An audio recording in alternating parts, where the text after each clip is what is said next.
be seated.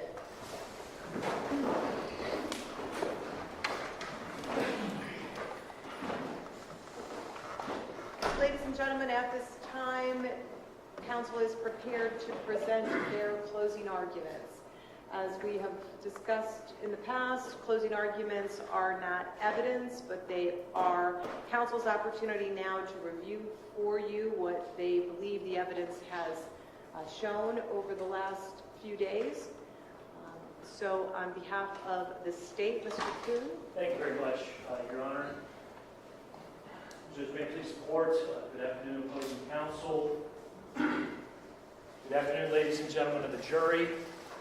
As I introduced myself previously, my name is Matt Kuhn. I'm one of the assistant prosecutors here for Summit County. I'll be doing the first portion of our closing argument today.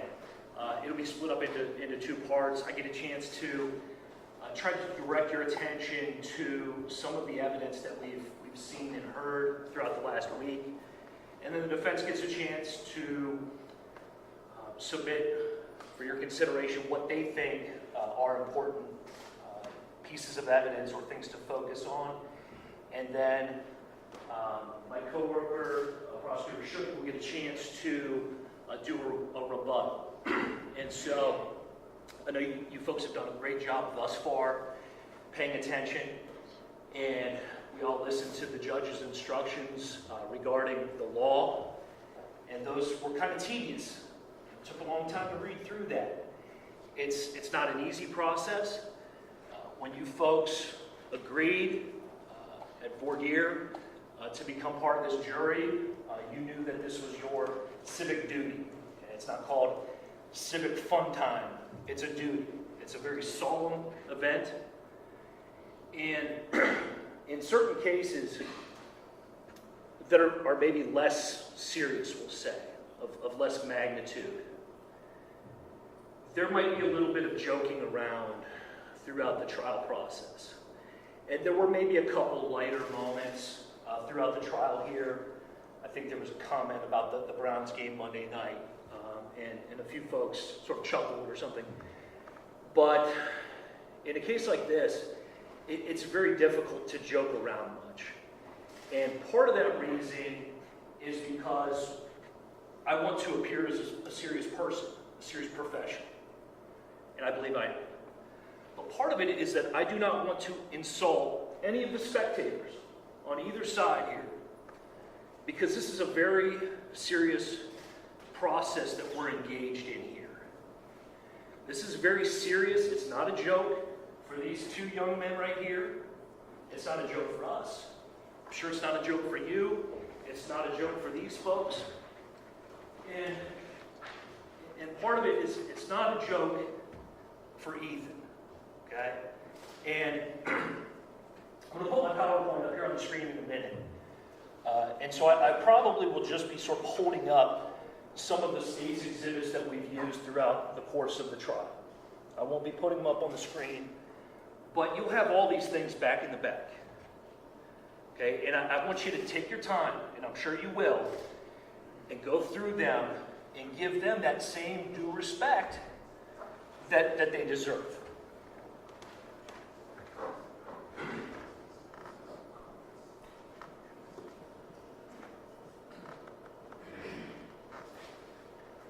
Folks have heard these names, heard this case number. State of Ohio versus DeShawn and Tyler Stafford.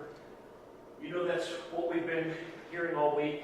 And by now, I hope it's been made clear to you, we are talking about an event that was on June 2nd of last year. So last summer, a little bit over a year ago. And that was at about 10:45 at night, maybe a little bit before that. Over at the I Promise School, 400 West Market, obviously here, Akron, Summit County, Ohio. Those are things that we had to prove.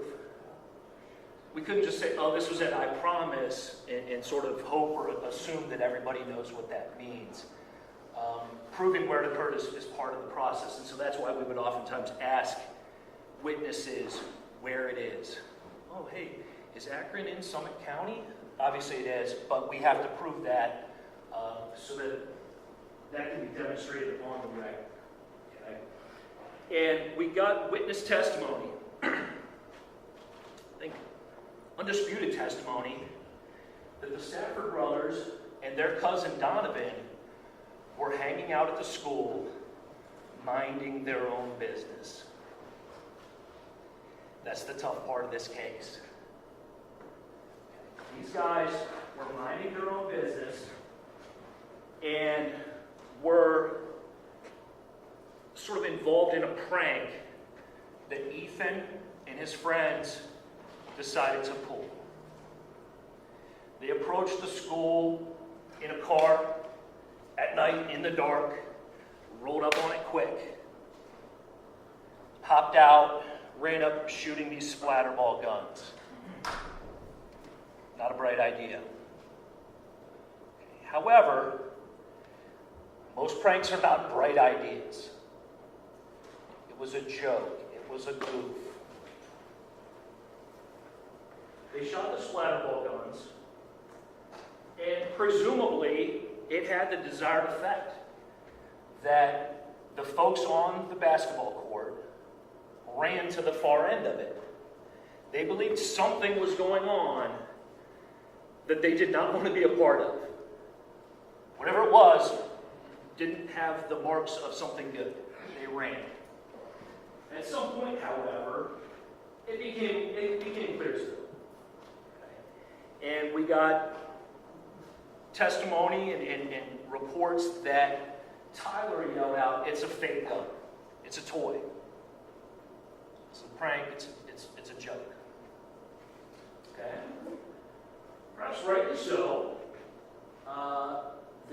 The young men on the basketball court were not happy campers about that. Okay? And we saw the video.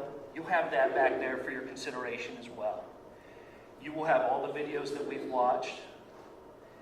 If we went through them too quickly, or if there was a part you didn't quite catch what happened, you can watch it to your heart's content until you are satisfied that you've reviewed that evidence to your satisfaction.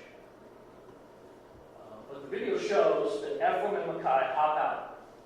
Ephraim hops out the front driver, Mackay's in the back seat, Ephraim's front passenger, Mackay's back passenger seat. They run up, shoot the splatterball guns. We got to hear that. It was a fairly loud, annoying sound. We are in a room with enclosed walls and a ceiling. I would submit to you that it may sound differently outdoors in the wide open. Additionally, I would submit to you, and we have testimony, it doesn't sound like a gun.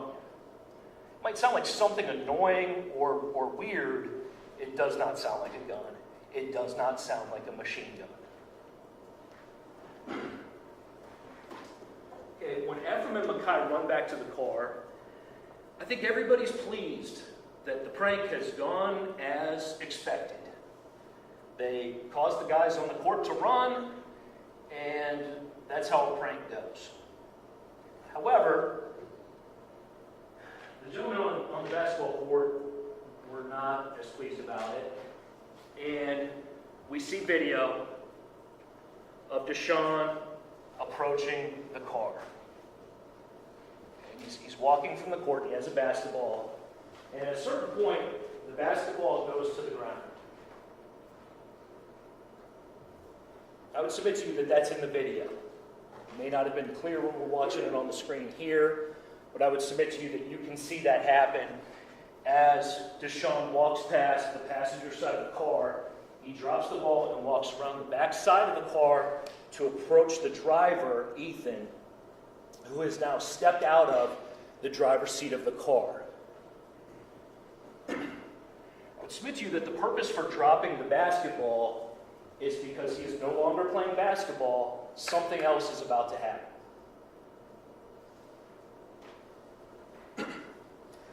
When DeShawn approaches Ethan, according to the testimony of the witnesses, and according to DeShawn's statement, Ethan shoots DeShawn with the splatterball gun. We had testimony that it was in the upper torso, We got some testimony that it was possibly in the face. Again, not a great idea.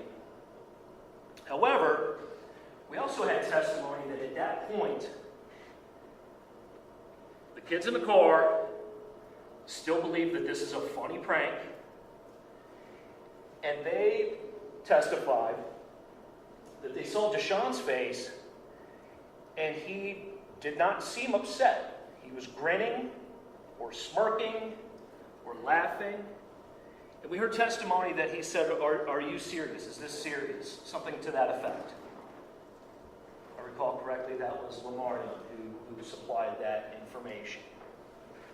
And it was not clear that DeShawn was upset until DeShawn went for the gun, went for the splatterball gun.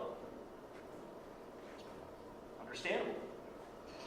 At that point, the testimony that we heard was that DeShawn punches Ethan and the fight is on. And the reason why I just did air quotes right there is because perhaps initially, maybe right at the very start, maybe that is a fight, a mano type of a deal. Ethan versus DeShawn. Now, we heard a lot of chatter early on, perhaps in opening statements from the defense about the hulking giant that was Ethan. And we heard testimony that he's a good-sized young man, good-sized kid, but he's not the Incredible Hulk. He's 5'9", 172 pounds. That was verified by the medical examiner who personally measured his dead body and weighed his dead body with a scale that is calibrated on a yearly basis.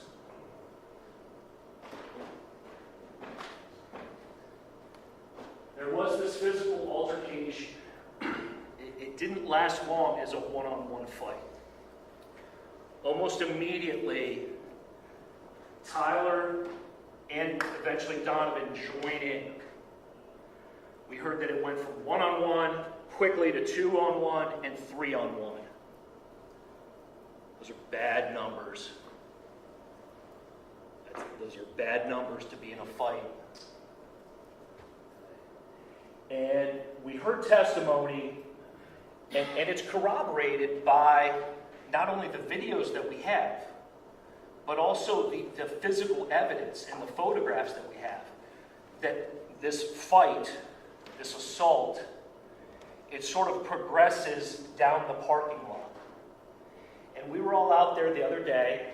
We had the good fortune of being able to go out there in daylight hours, and they had it blocked off for us so that we were not interrupted or had a bunch of cars in the parking lot blocking our view or maybe inhibiting our understanding of where everything was.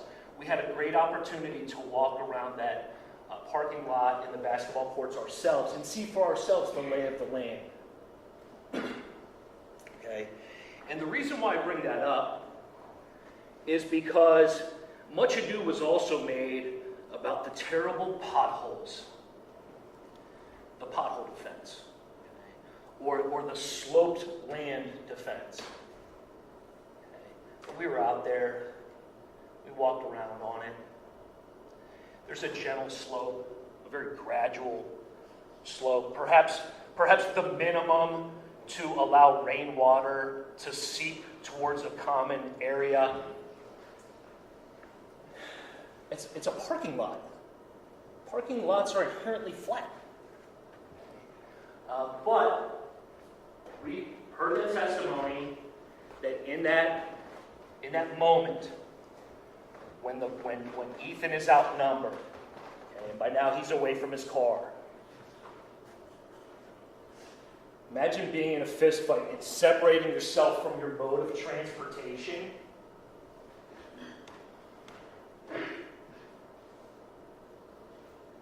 He's now over by the light pole, and we heard the reports of him getting knocked out. Mackay said he was able to see it. But more importantly, I would suggest for your consideration, he was able to hear it. He heard the knockout blow. And the defense did some follow-up questions with him on that issue. Well, probably what you mean is you saw him get punched, and then when he hit the ground, you probably heard that sound. No. That's not what it was. He heard the punch. He said that. All three of the young men, the boys that were with Ethan, saw it from start to finish. Ethan went down one time when he was knocked out. There was no fight where he's in it and he's holding his own and then he gets knocked down, then he gets up or he's led up. That never happened. He went down one time. And another thing I wanted to clarify is the use, I've said boys and young men and that sort of thing. And there was much chatter about these guys here being called boys. In voir dire, early on, the defense referred to them as boys. There was some confusion about their age as people were testifying. These are young men. They're adult men. The kids in this story, the boys in this story, were in Ethan's car. Just for clarification, to call a grown man a boy is either insulting or disingenuous or both. These are young men.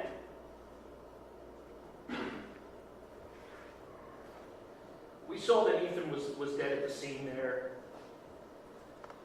We saw that he was knocked out, never to move or make a sound again, other than maybe some minor noise associated with coughing up blood. He never moved on his own again. He was slightly moved after the fact by his friends who were trying to load him into his own car. Loading him into the back seat of his own car. And we see in some of the photographs the blood trail. The bloody trail on the ground from where Lamarion first got to him and tried his best to move him to a more convenient spot on the car to get him in. And he and Makai were unable to do so. They provided a couple different explanations for why they were unsuccessful. One was that they were trying to move a dead body. We saw Makai, we saw Lamarion. I would suggest that they're nice, now young men. And they both appear somewhat muscular, fit. This was a year ago. They were unable to come together and move their friend's dead body. Now, it wasn't simply because of the weight. It was because their efforts were being inhibited by three people. Donovan and the Stafford brothers. And we saw much testimony. We saw in the video how that was going on. I ask you to take another look at it. We know Donovan was reaching in the driver's door of Ethan's car, but Makai's in the driver's seat because he was summoned to bring Ethan's vehicle to try to load up his body.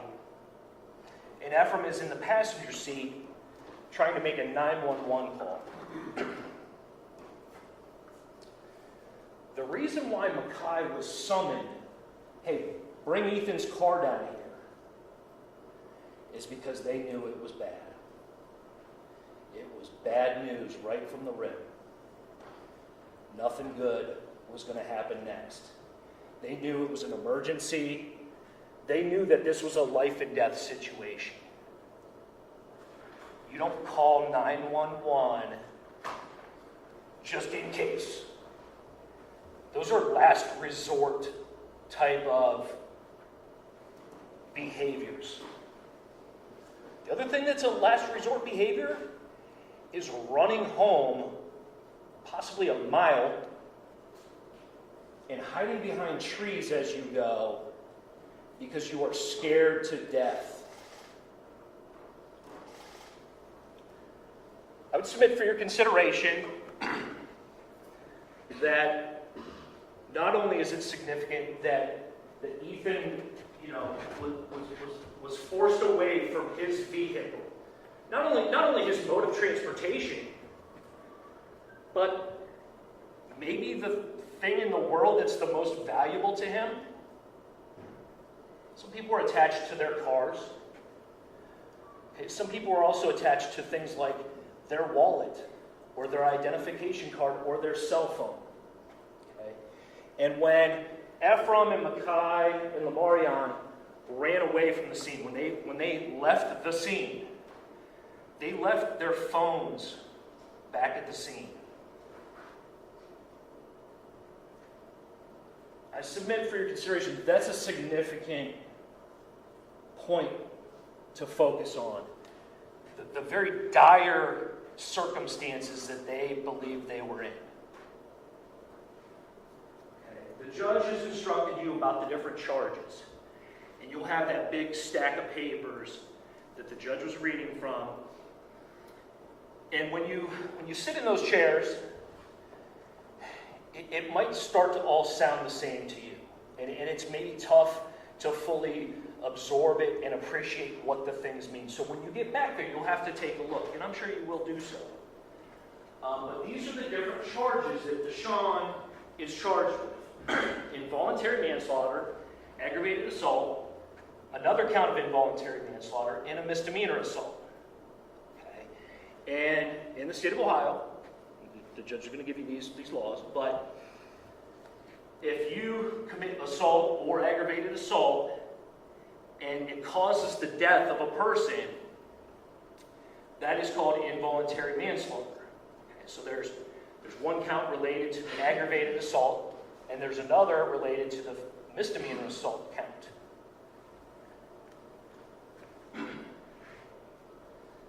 Tyler, he has involuntary manslaughter simply relating to that misdemeanor assault that we talked about, and also the misdemeanor assault. And I put up there that DeShawn also has those charges. So they each have two counts that are the same, but then DeShawn has his own two counts.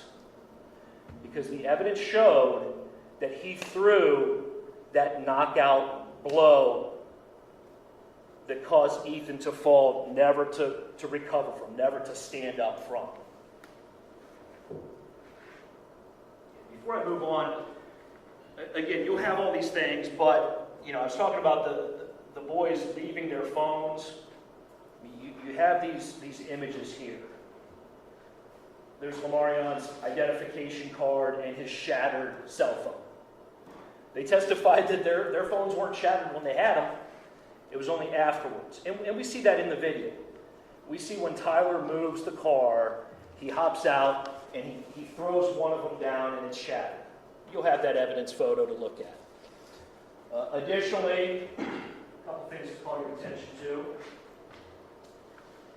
I've touched on the fact that Ethan was separated from his vehicle. That at some point he was compelled away from, again, his mode of transportation, his possession, and his buddies. That's a bad combo when you're in a fight and you're outnumbered. Okay? To add to it, he didn't have on shoes when the cops got there. Okay? And we have photographs of his sandals strewn about. Okay? One's up closer to the car, one's a little bit further down near his body. Basically, they came off in the course of this. It's not from stepping on a pothole. It's not because it was such a steep hill. It's because he was getting attacked and he was outnumbered. And relative to the pothole defense, we have photographs. There'll be an evidence here for you to look at. You were out there. Maybe that lot's been repaid since then in the last year and a couple months. I don't know. It's not in evidence. Nobody testified that it's been repaid.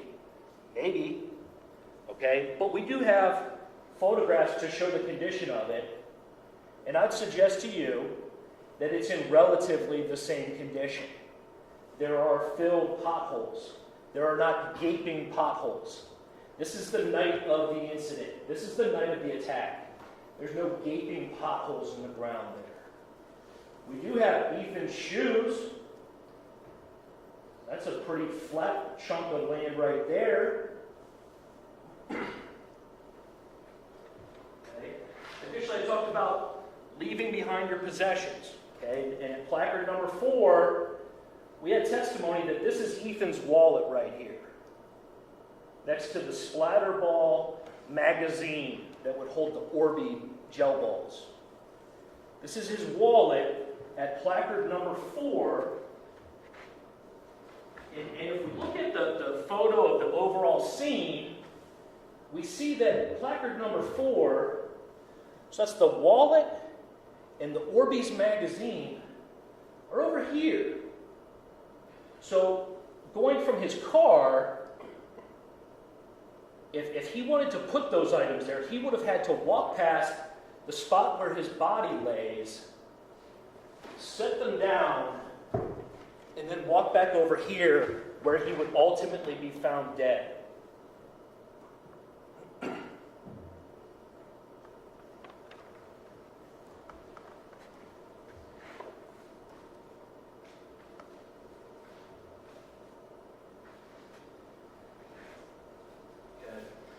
In breaking down the charges for these 2 young men, I'm going to start with this, essentially the least serious. That's assault. Okay. Knowingly causing or attempting to cause physical harm to another. That's the definition, approximately, of assault in the state of Ohio.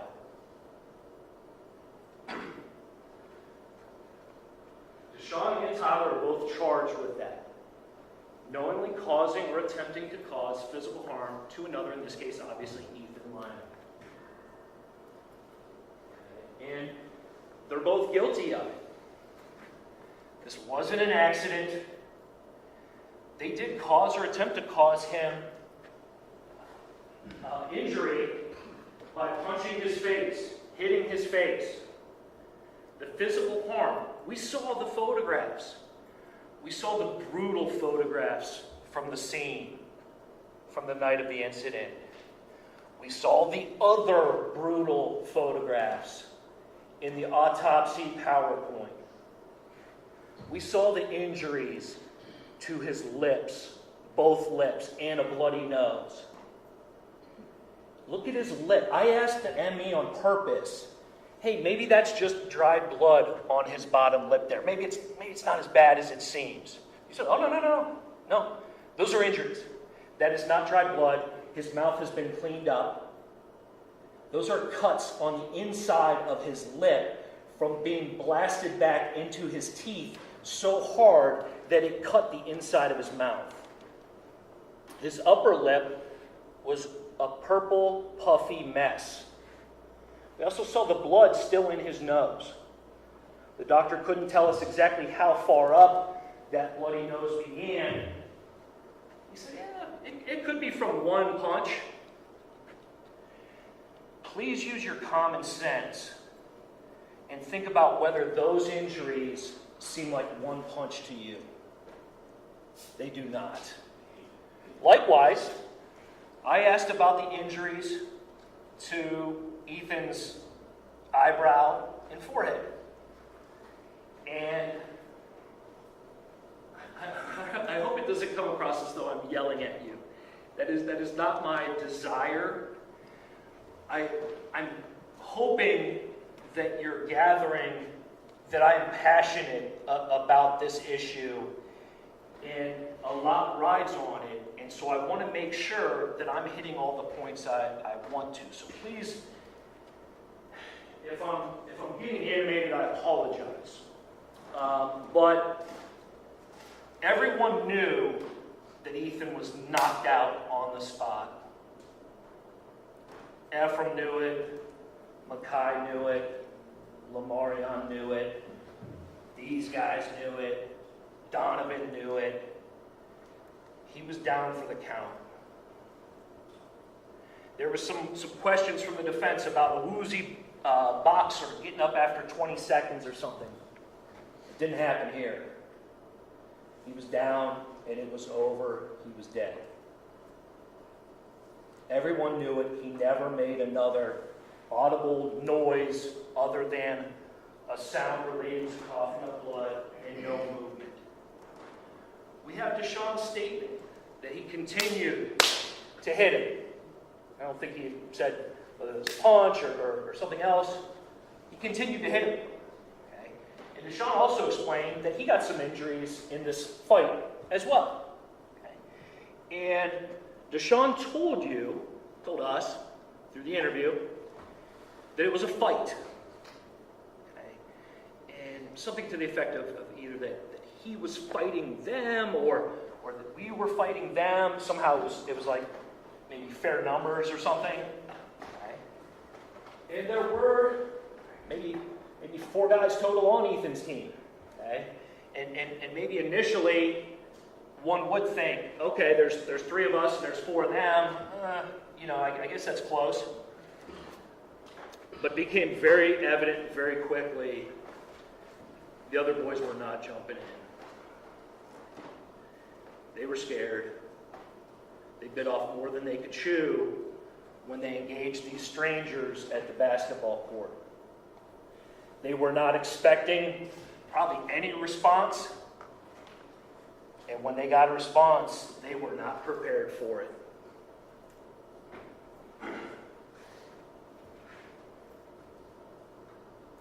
We got reports that both brothers assaulted Ethan.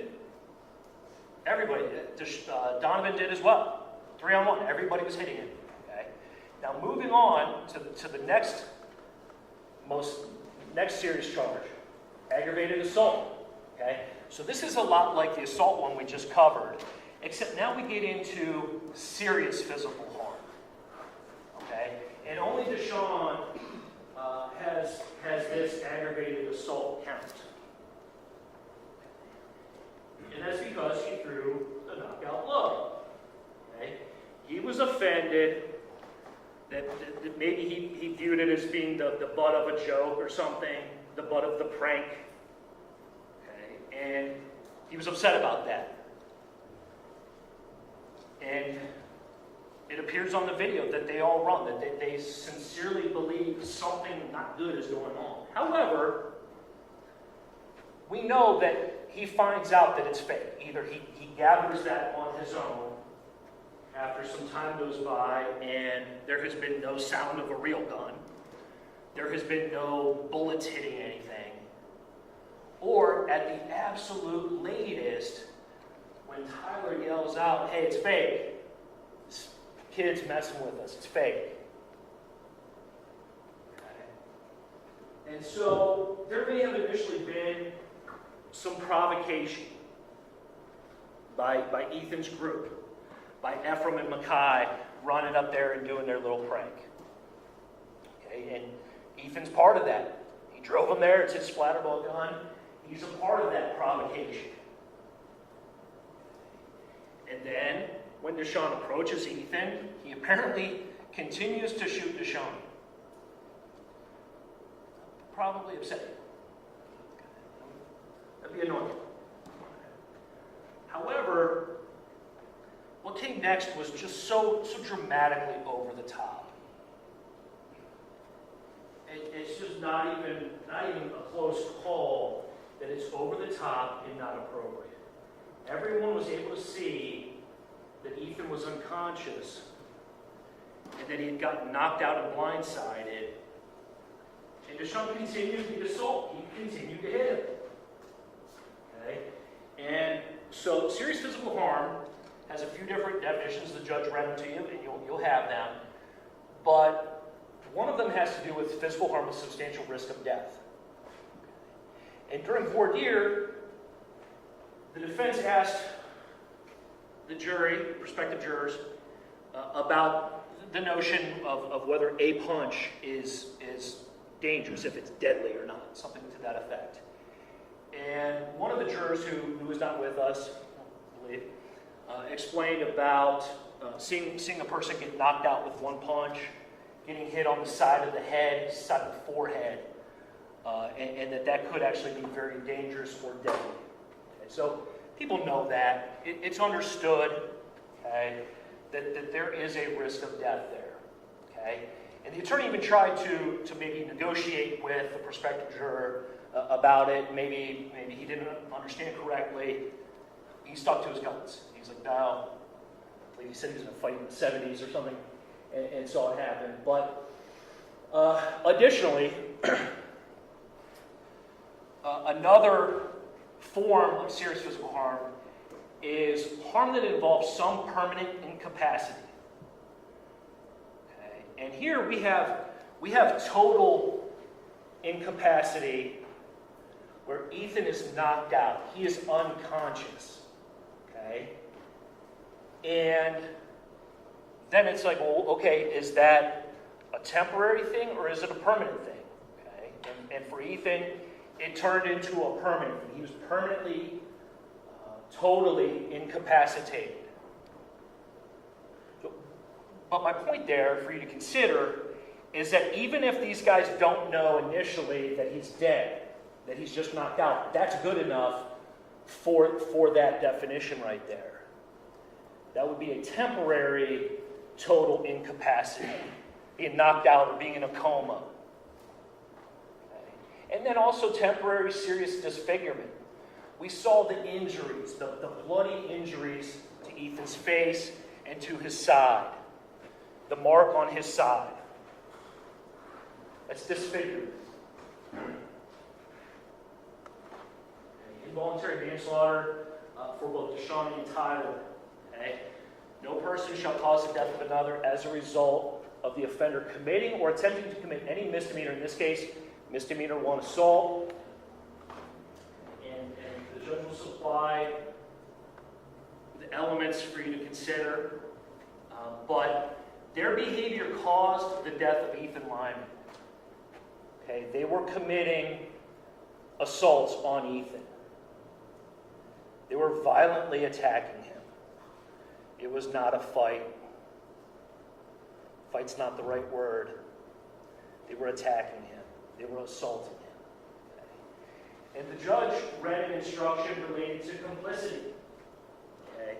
And the testimony has shown that DeShawn threw that knockout blow.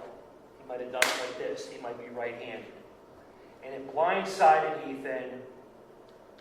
And that was the knockout blow. That was the assault that then caused his death. However, Tyler was involved in that fight. Whether it was 2-on-1, 3-on-1, doesn't matter. They were both involved in it. They were aiding and abetting each other in this physical altercation. They were both in it together to fight Ethan. Okay? Or, we heard testimony, and it was in DeShawn's statement that his brother called him. DeShawn, that's calling out for help in the fight. Hey, let's get him. Now, those were not the words used, but that was the meaning of it.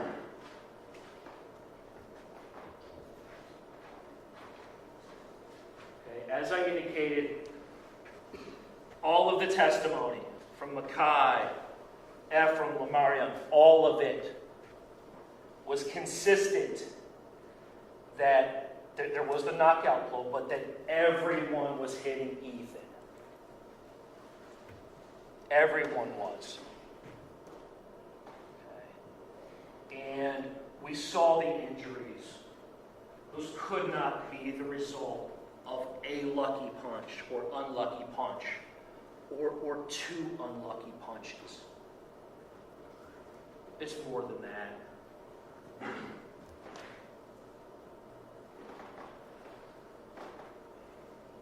involuntary manslaughter. No person shall cause the death of another as a result of committing a felony, in this case, aggravated assault. We already talked about aggravated assault as causing serious physical harm. Okay, if the person dies, boom, you have this charge now too.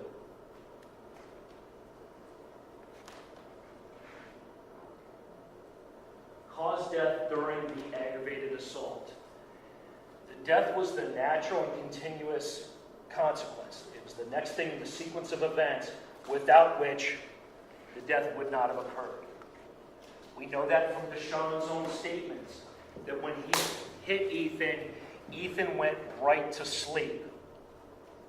And if we listen to that recorded interview, the audio was not perfect. However, you'll have it with you back in the jury room. Listen to it 100 times if you need to. It's in there. He said he went right to sleep.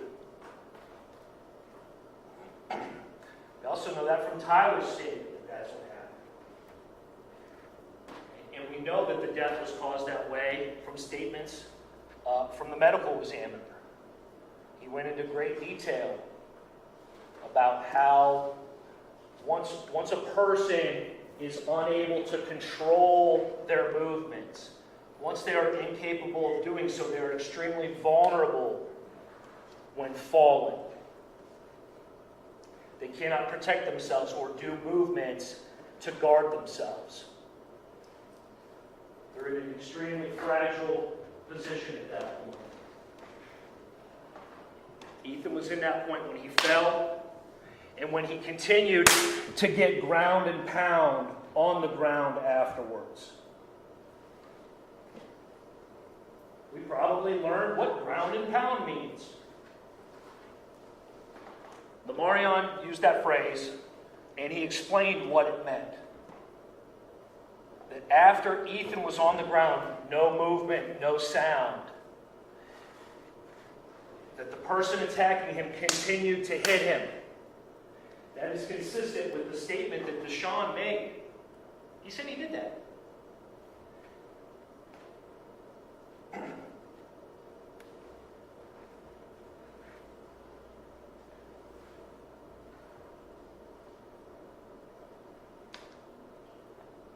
It is not suggested here that anyone set out to kill somebody that day.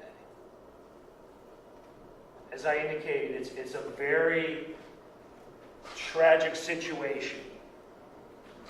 I told you these guys were minding their own business. Okay, but that only gets you so far. You cannot exploit some situation that you suddenly find yourself in. You can't capitalize on that or just go crazy and use that as some vehicle for you to commit a crime. Unfortunately, the law does not allow that. And the reason why that's important, and I would suggest to you the reason why I'm pointing that out is because the judge has instructed you and will instruct you not to think about things like sentencing or sympathy. That's not your job. Your job is simply to determine the facts of what happened that day. And if you start getting into things related to sympathy, whether it's that maybe they initially were minding their own business or something, you're not doing your job. You took a very solemn oath to be a juror and apply the law to the facts. That's your only job. You are not allowed, you are not permitted to sort of disregard or turn a blind eye towards the law as the judge gives it to you and replace it with your own gut feeling or some notion of vigilante justice or street justice, something like that. You're not allowed to do that. You can only use the law that the judge gives you. This is a very bad situation. Terrible. That doesn't do it justice. Okay? but you don't get to say, well, yeah, they did it, but it was a bad situation, so we better not hold them accountable. You are not permitted to factor that in there. Okay. Punching and hitting a person is not accidental, whether that person's unconscious or not. I would suggest to you that punching a person who is unconscious is perhaps more egregious. Okay. It caused serious physical harm. It caused Ethan's death. And we went through some very lengthy jury instructions there about self-defense. Self-defense is I did it, but I did have a legal justification, and so it was all justified.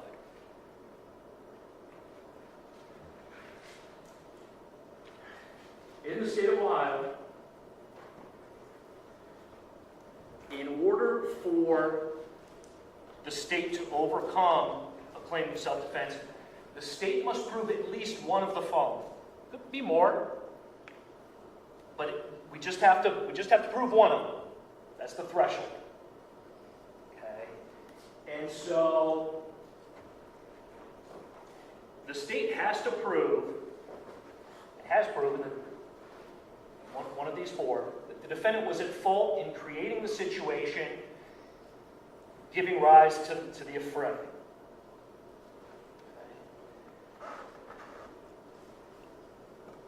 The evidence showed that DeShawn approached Ethan and engaged him.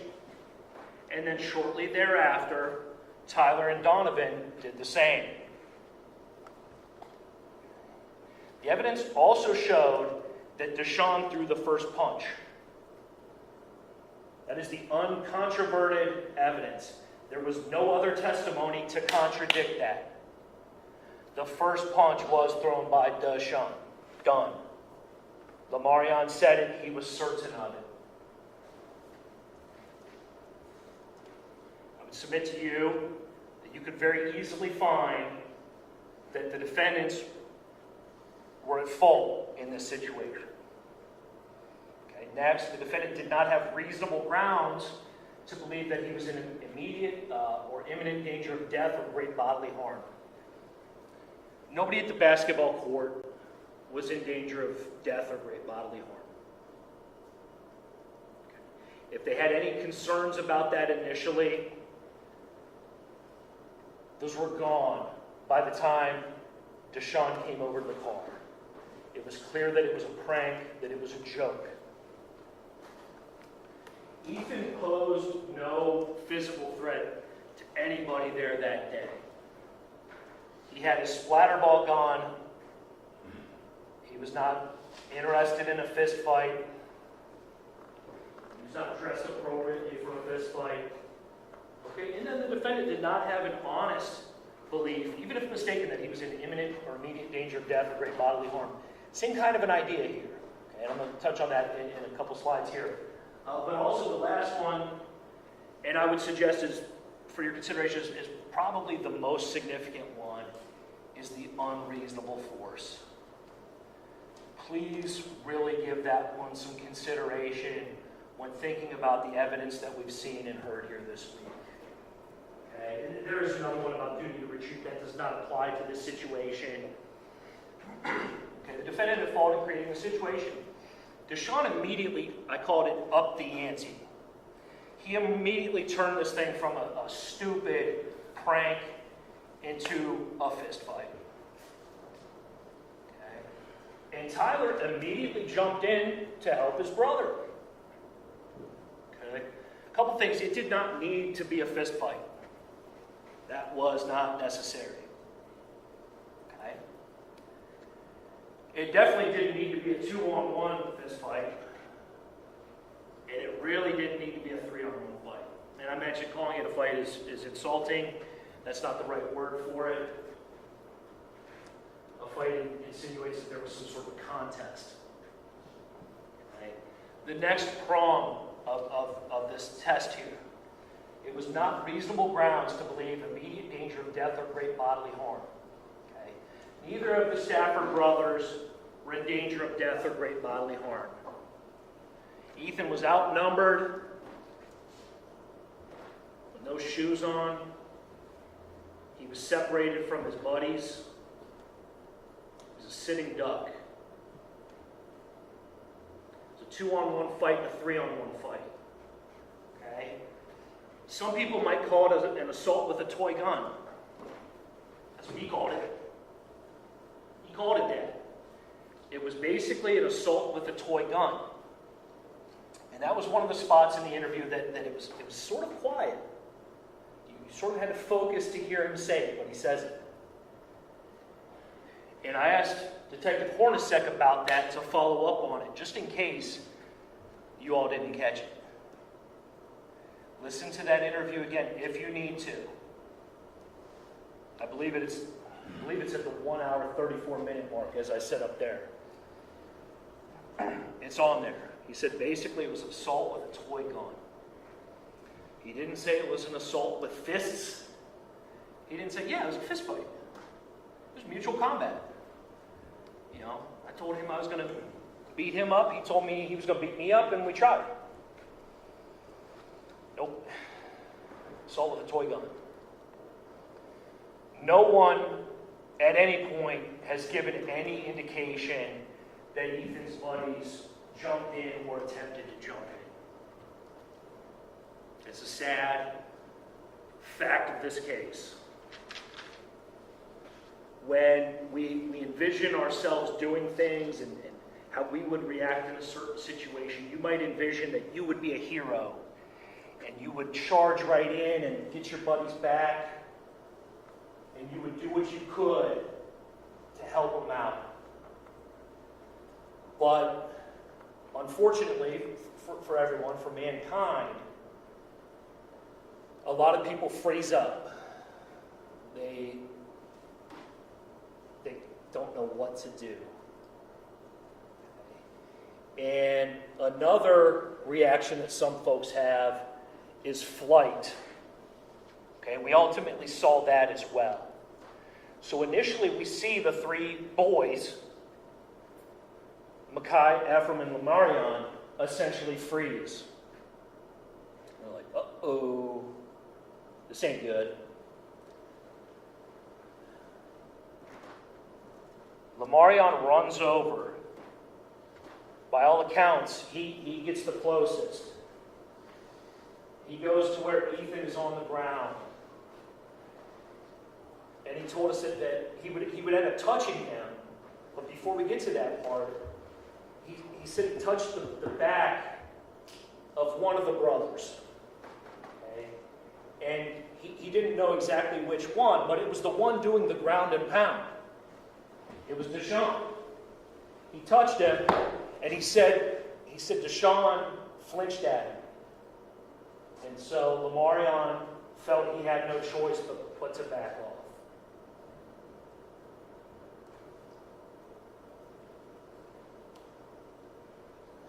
Ephraim stuck by the car.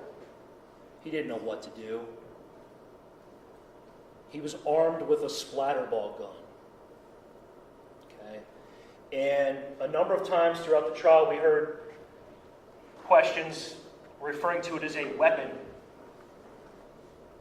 It's not a weapon like you might think.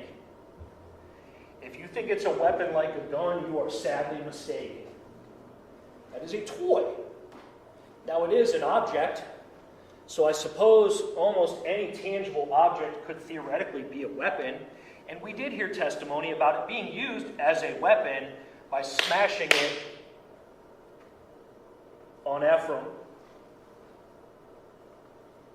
There was no indication it was used as a weapon by shooting by either of the Stafford brothers or by Donovan. The only way it was used as a weapon was by getting it smashed on Ephraim, and we see the broken pieces of it at the scene there. And I mentioned that I would suggest that Donovan and the Stafford brothers, not only did they overreact, but and they went way, way, way too far, but they were capitalizing on the situation and retaliating.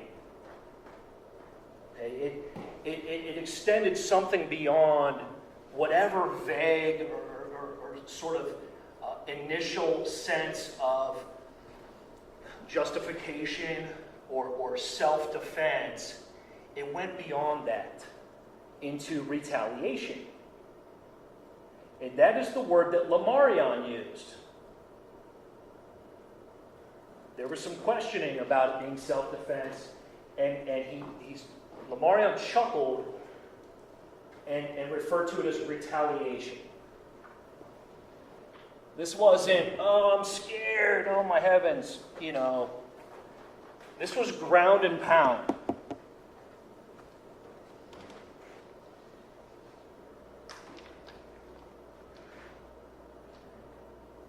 Speaking of retaliation, before we move on, we already touched on the wallet being separated from Ethan. We didn't hear any testimony about how it got separated from him, but it is separated from him. And his pockets were curiously turned inside out.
Thank you. In looking at the evidence in what I call the debris field there in the parking lot, the different placards and markers and things, we also see where Ethan's vehicle ends up after all this is over. And it's not dramatically far from where it started, pretty close in proximity. However, in between there, it was driven by Mackay down to the light pole, and then it was there briefly, and then when Ephraim and Mackay and Lamarion ran away, Tyler hopped in and drove it back around. I believe Detective Hornacek called it near the mouth of the parking lot, or the entrance to the I Promise School. And much ado was made about the sunglass holder, the door for the sunglass compartment being ripped out of the car and being thrown in the parking lot.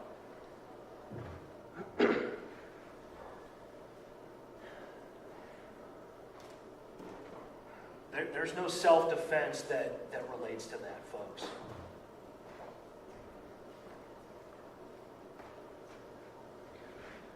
We talked about how it became very apparent very quickly to everyone on the court that the prank was just that. It was a toy gun.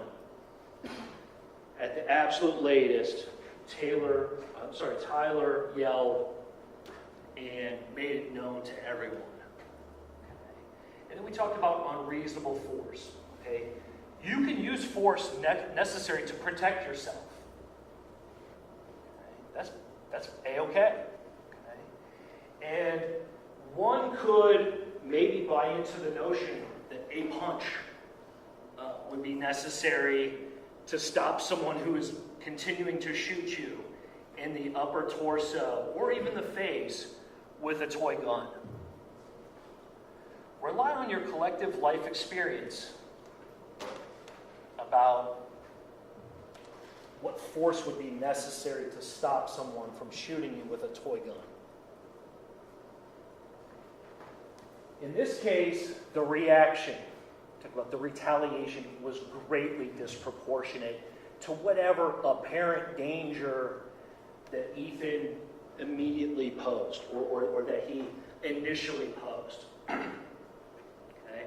And the court will give you an instruction about the force, the amount of force. And you can contemplate, you'll be able to think about whether all this behavior, everything we saw, the whole sequence of events, if maybe it shows revenge or a criminal purpose, okay, retaliation.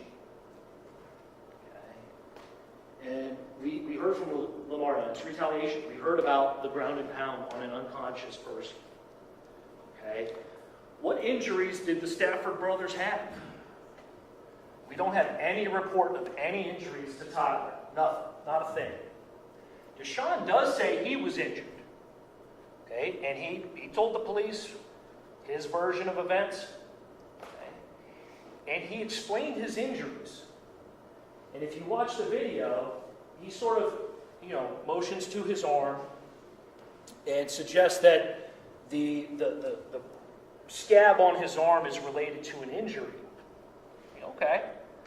Ethan, maybe Ethan did something. No. DeShawn explains, no, that was from when I slammed it. Hurt my arm, and I also hit my head. So his injuries from the fight were from when he slammed the kid. Okay.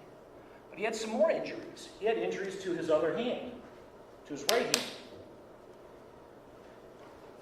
And he explained that those were from hitting Ethan.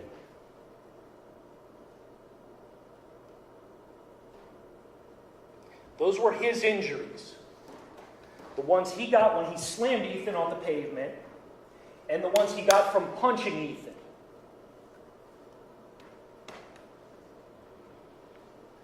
Think about if those are in any world proportionate to the injuries that we saw. He mentioned his knuckle might have been broken. That seemed to be maybe the question posed by the detective. He said he thought it was, but he didn't get any medical attention. Now, mind you, that's 9 days later, after DeShawn was picked up by the fugitive task force.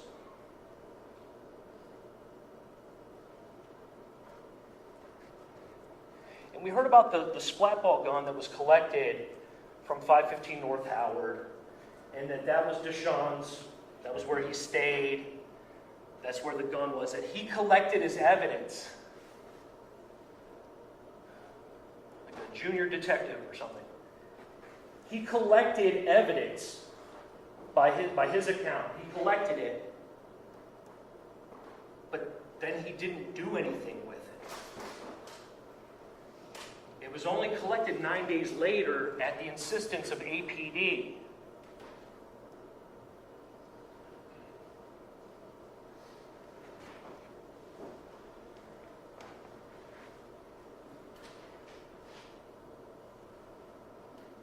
Okay, there's an instruction in there about the defense of others.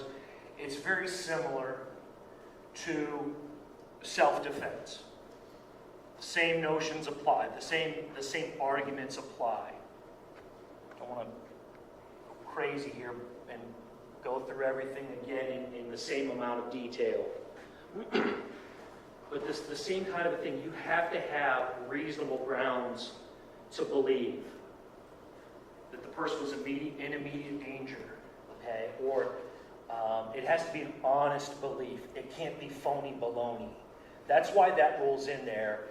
Is because sometimes people will capitalize on the self-defense law and say, oh, it was self-defense. And this rule, it cuts out anyone who is fibbing about that. Anyone who just simply capitalized on an opportunity to beat up a dude when he's knocked out. Or beat up a dude who is outnumbered. That's to cut out the phony claims of self-defense or defense of another. Like, oh, sweet, my buddy's in a fight over, I can just run in and I can join in too, and I can just say, oh, it was defense of another. That cuts that out. Okay, and there's also the unreasonable force prong there as well. We talked about why that fails. 2-on-1 fight, not reasonable. 3-on-1 fight, definitely not reasonable. Okay, in terms of the defendant being at fault, the initial aggressor, Ethan did not escalate it by using deadly force. He didn't do it. Okay? The defendant provoked Ethan into using whatever amount of force he was able to put up before he was knocked out and done for. Whatever amount of force, if he was able to get any punches in, whatever, that was provoked by DeShawn throwing that first punch.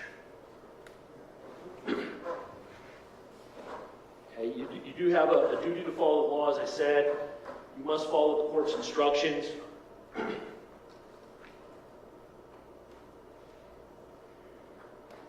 I want you to please use your common sense. We saw the sequence of events. We saw it on video. Is the video perfect? Absolutely not. Is it okay? Yeah. Yes, it is. And we're lucky to have it. There are 2 different camera angles from the I Promise School that show the sequence of events. And that sequence of events magically matches up exactly with what Ephraim and Mackay and Lamarion had to say about it. It also matches up perfectly with the debris field, the strewn about sandals, cell phones, wallets, IDs that we find, the broken Orbeez gun on the parking lot. It all matches up perfectly. There's a reason, because it does. Those things are in evidence. The crime scene, the photographs that we have.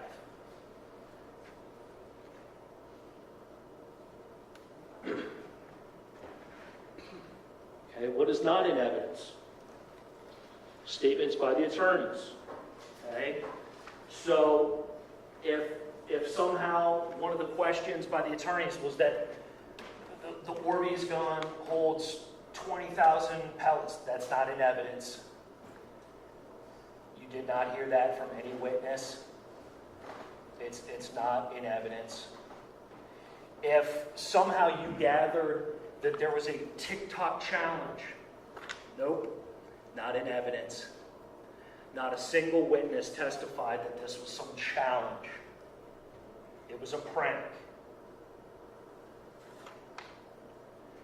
Okay, the height and weight of Ethan was the subject of some debate. Anything other than what the ME said is not in evidence. Those are the only figures in evidence.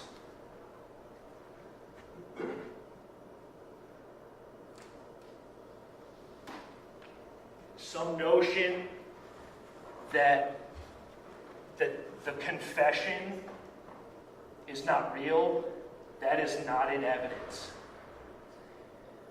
No witness took the stand and said that's a false confession. None of that.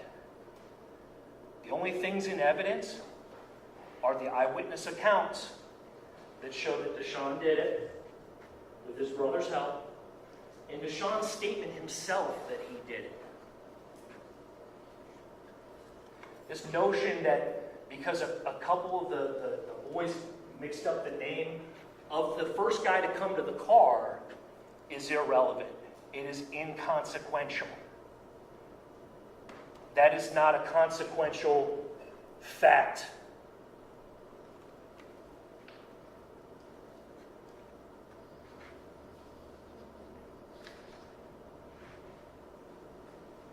Okay. We talked about reasonable doubt and how you rely on it in your most important personal affairs. We've got the eyewitness testimony. We've got the videos that match up, that corroborate what happened. We've got all the evidence. We've got the ME, medical examiner's testimony and his reports. You'll have those. They fall perfectly in line with what we were told happened. And we were told by one of the defendants. Do not throw the baby out with the bathwater and buy into some weird notion of the slanted parking lot or the pothole or the false confession. It's absurd. No one testified to any of those things.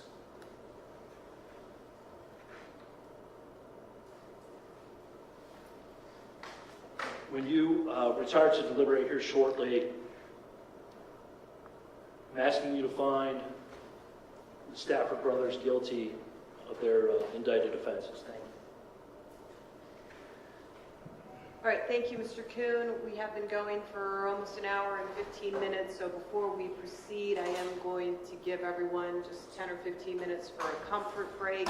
We'll take a short break now. I did want to, before we do that, say to the people in the gallery that there has been a lot of in and out. Once we get started, if you do need to leave, you will not be permitted to come back in until there is another break.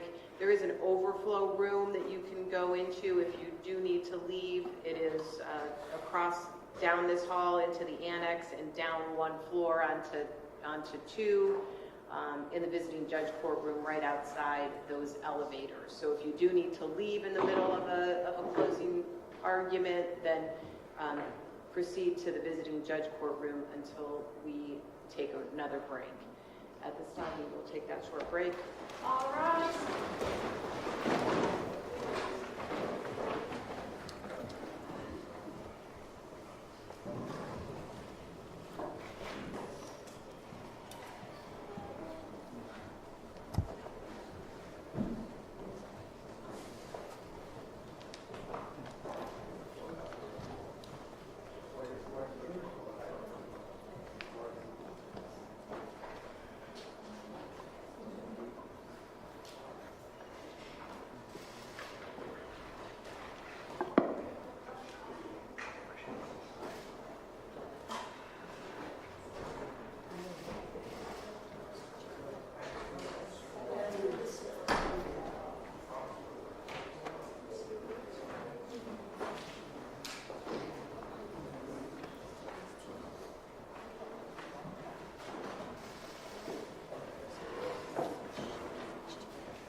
be seated.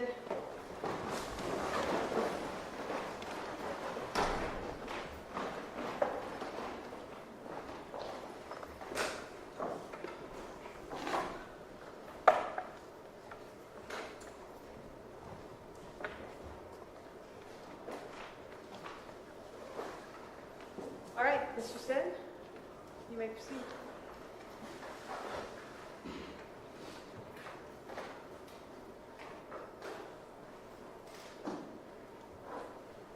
Good afternoon. The prosecutor had an opportunity to speak to you, and he spoke to you for about an hour and 15 minutes and told you a lot of things. And he said one thing only, that the defense agrees with. This never had to happen. What a waste. What an absolute waste. 1 minute and 15 seconds. That's how quick someone can lose their life over a prank. That's how quick 2 kids can be on trial for theirs.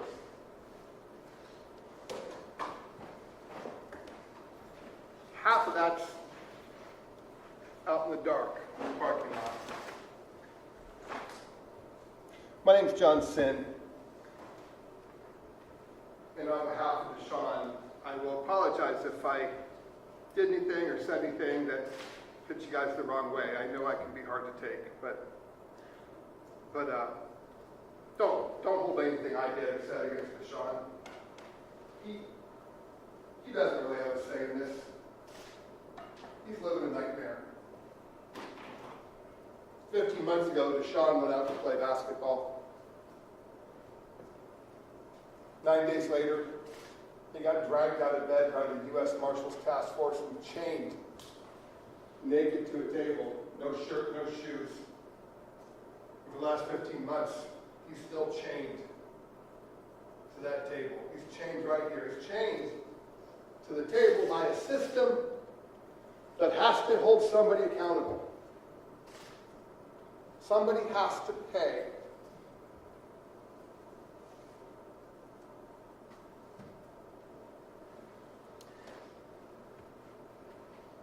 This case is difficult, and it's evolved as we've gone. But no matter what the state tells you, no matter what the state says, none of this had to happen. And this nightmare that DeShawn and his brother have been living for 15 months, it's almost over. He's been waiting. They've been waiting for you to make sense of this. Make sense of the unsensible.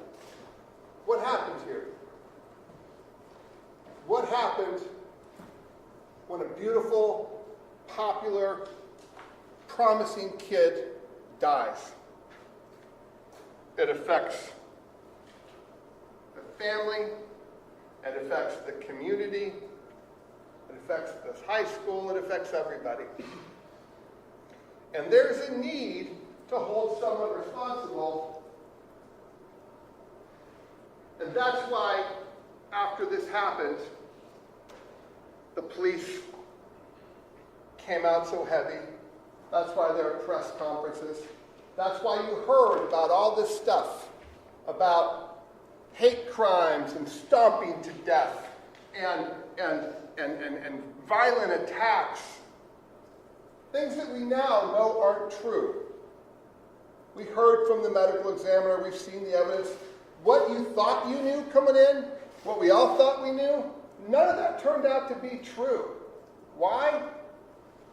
Why'd they do that in the first place?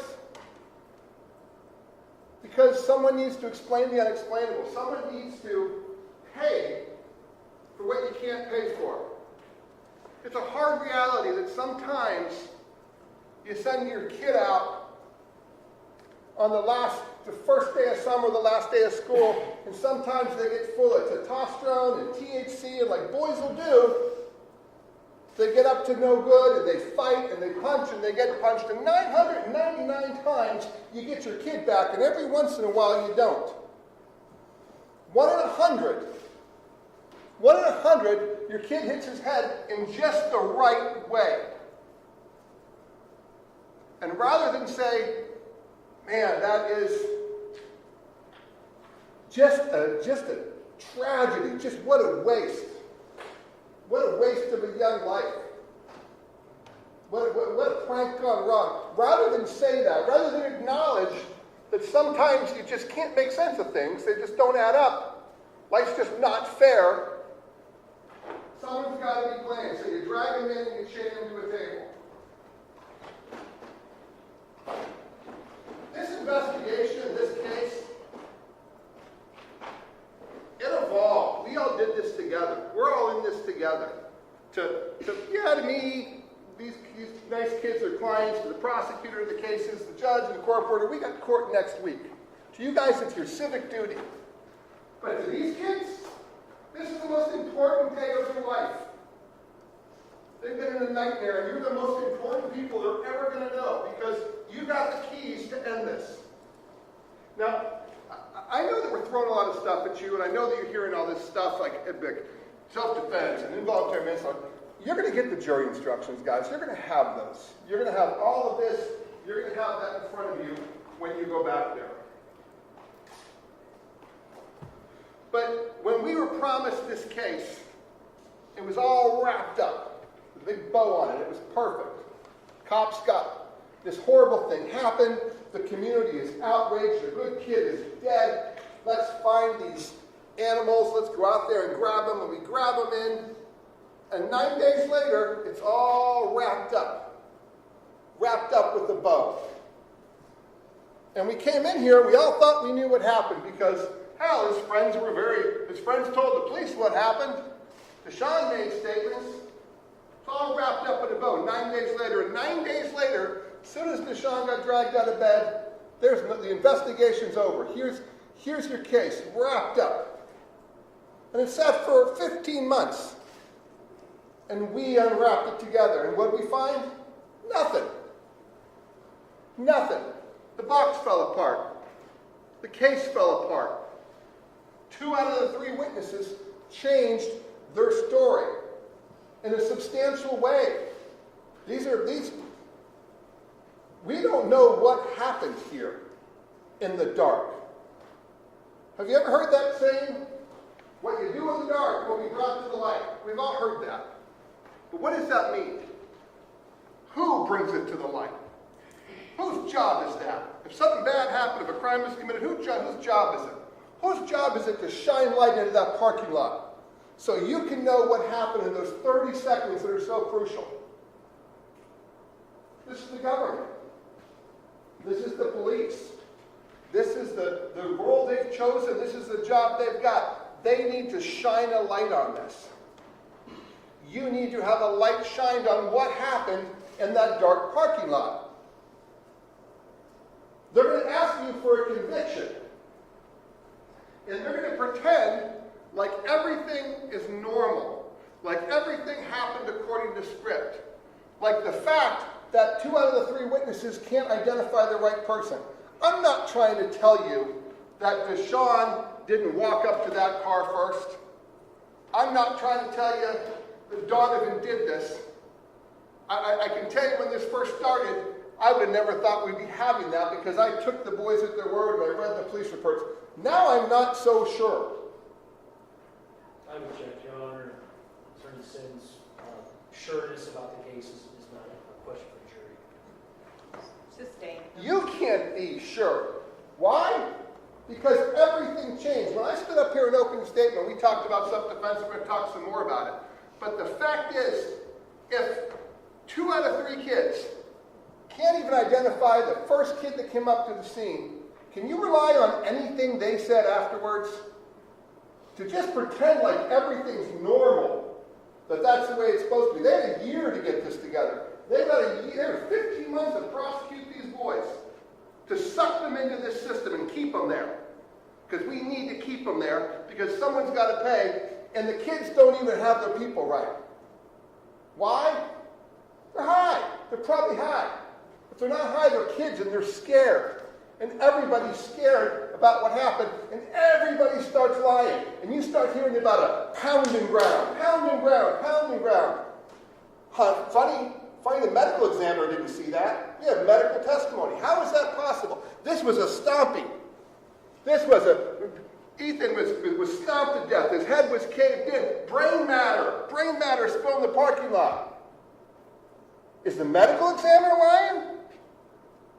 Shouldn't we be happy that Ethan isn't the victim of some horrific hate crime? Shouldn't we be happy that the medical examiner says that he's got 2 punches and maybe a kick to his body and that's it?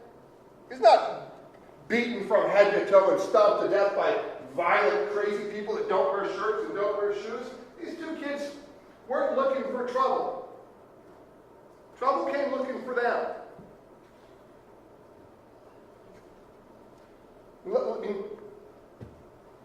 Everybody started. Where's Donovan? Where's Donovan during all this?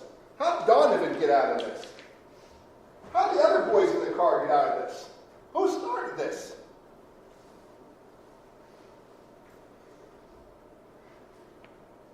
When they left the house that night, DeShawn was doing what older brothers do. He steps up. He looks out for his brother. He looks out for his cousin. He did it that night. He did it in the interview room when he protected Donovan. They want you to believe that in the interview room, everything he said was a confession. And frankly, we started off talking that way. But who knows at this point? Who knows if he's covering for Donovan? They had 9 days of reading about this case in the paper, and he had 90 minutes sitting tied to a chair with his shirt off, with his head down, trying to think about how he can dodge this bullet, how he can avoid getting sucked into this system, how to keep his brother out of it, how to keep Donovan out of it. So I submit to you, we don't really know what happened here. All those witnesses on their side, they're unreliable. How do you know it? What they say doesn't make sense. There's no evidence supporting a ground and pound. There's no evidence no evidence supporting any of those things. They can't even get the basics right. These kids are doing what kids do. But we got to talk about Ethan Limey and what a good kid he is, and I get that, but what was he doing that night, and what's his state of mind? No one's trying to tell you that this is a real gun.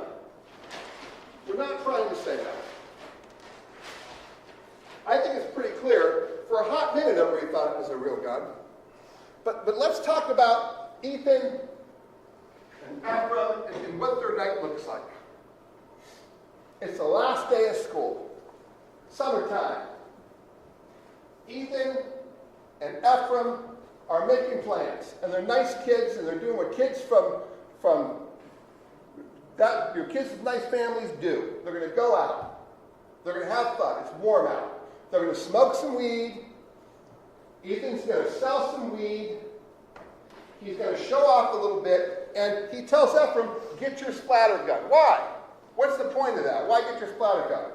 Because it's going to be a fun night. And then when Lamari and Mackay come out of the house, they get hit with the splatter gun, and they're not mad because these are their friends. But Ethan's already ready to have some fun. He's ready to have some fun. They brought the splatter guns. They're going to shoot the splatter guns. And they shoot them at their friends, and now everybody's on board. And Ethan is the star of the show. He's driving the car. He's got the weed. He's going to drive you to I Promise School, and he's going to hand you the gun and tell you to get out and do it. And they did it. And all Amari and Mackay wanted to do was just stay in their house. They don't know these guys like that. Ethan and his sidekick Ephraim, they don't know him like that. They wanted to just go in the house, but they went along with it. And they went along with it. They went along with this idea, let's shoot at some people and let's make them believe it's a drive-by. And it ain't that funny. I mean, depending on what side of West Market Street you grow up on, it's not that funny. It wasn't funny to these kids. It was mean-spirited, and it was bullying, and it was mean. Say what you want about who's bigger and who's smaller. These guys are small. And I don't know why Ethan's driver's license says he's 6'1". I don't know why the police department says he's 6'1". I don't know. But I know these guys are 5'5". I know they're the smallest kids there. I know that it's 4-on-3, and I know that these kids were playing basketball. That's all they were doing. Ethan pulls in. He's in that state of mind. They've all smoked a blunt and a half. And no matter what Ephraim says, oh, I don't get high off the blunt and a half. I have a perfect memory, and it's the wrong guy. Micaiah was pretty straightforward. The last kid you heard from, he seemed pretty straightforward. He seemed like he just, to me, he came in and he said, yeah, blunt gets 4 people high. Sure it does. That's the purpose of it. So you got 4 high kids with paintball guns out to bully some other kids. And they're going to pull up, and it's going to be a big prank.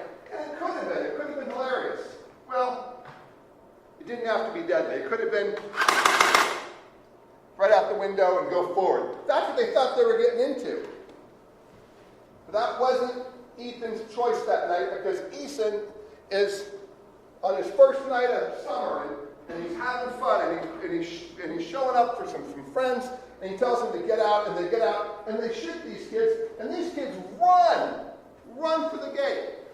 And you can see the kids in the car didn't stay, they blocked the gate, they ran up there. So as these kids are running across the court, their exit way is getting blocked.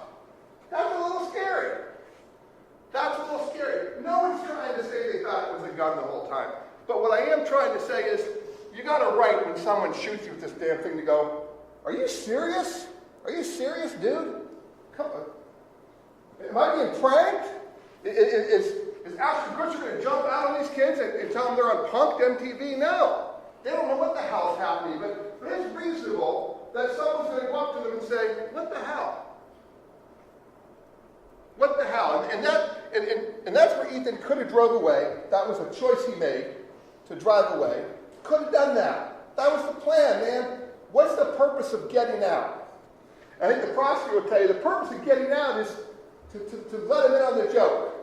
Guys, be cool. It's a joke. It's a prank. You know, we're just playing. Is that what happened? No. Sean walks up with a basketball in hand. And what he gets is shot in the face. Shot in the face. One time, every time you hear this thing make a bump, how many seconds did it take for DeShawn to walk up to Ethan? How many rubber bands did he take to the face? You don't think that gives you a right to grab the damn gun? Ethan's smiling. He's smiling. And they're going to tell you, he's smiling because it's so funny to everybody. He's smiling because he's a smiler and it's so nice and everything. He's smiling because it's mean. He's smiling because he's shooting this kid in the face. What's going through his mind? It's the first night of summer. He's full of THC and testosterone, and he's a boy. And boys do what boys do. And who's going to think that on this night he's going to hit his head in just a certain way and not come home? Sometimes these things just happen, and sometimes there just aren't answers.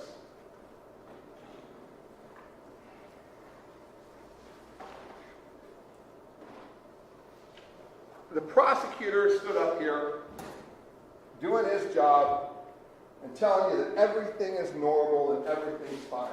And they're going to pretend like they've shown you a light, that they've lit up what happened in that parking lot so you know. You know what happened in the dark. You know it. You have to know it, right? You heard from 3 high kids who couldn't get their story straight. That shows you what happened in the dark. And they want you to pretend that you saw it, and pretend that you're as confident as they are as to who did what in the shadows for 30 seconds. And they're going to spend a lot of time talking about Donovan kicking a window and what happened after. And you know, Ethan's gone by then. That stuff's horrible, but it played no part in this. You've got to look at what killed Ethan. A punch. Presumably a punch. We saw two. The medical examiner did not say Ethan was beat horribly. He said he had a hit in the eye, a hit in the mouth, and something on his side, and bloody knuckles. That's it. That's not consistent. These kids said ground and pound. I don't know if anybody knows what that means. Ground and pound. Over and over. He was violently stomped. Come on. Come on. Medical examiner in on it too? Come on. That guy had no motivation to tell you what it is. This is a horrible tragedy. And we wish we had answers, but we don't. You're going to get jury instructions. And I'm going to tell you about these things because I could talk all day about reasonable doubt. And reasonable doubt, are you firmly convinced? Reasonable doubt is you have to believe they proved their case. They proved that DeShawn is the one that caused Ethan's death. They proved it. They have to, that's what you got to believe. And further, not just that, they're going to prove that DeShawn didn't act in self-defense in the shadows. That's on them. I don't know what happened there, and I'm not bothered by that because it's not my job. I'm bothered by the fact that they don't know what happened out there. And they want you to make a decision to chain these kids to this system when you don't know what happened out there. It's their job to shine light on it, and they didn't. Reasonable doubt. Reasonable doubt is you must acquit unless the state of Ohio proved to you each element of defense beyond the reasonable doubt. And reasonable doubts where you're firmly convinced of the truth of the charge. You're so convinced that you'd rely on that decision even if it was your own life, your own affairs, your own kids sitting in that chair. You know it. You're firmly convinced that DeShawn attacked Ethan, assaulted him, took his life, and he didn't do it in self-defense, and that's been proven to you. Come on. Saying it doesn't make it so.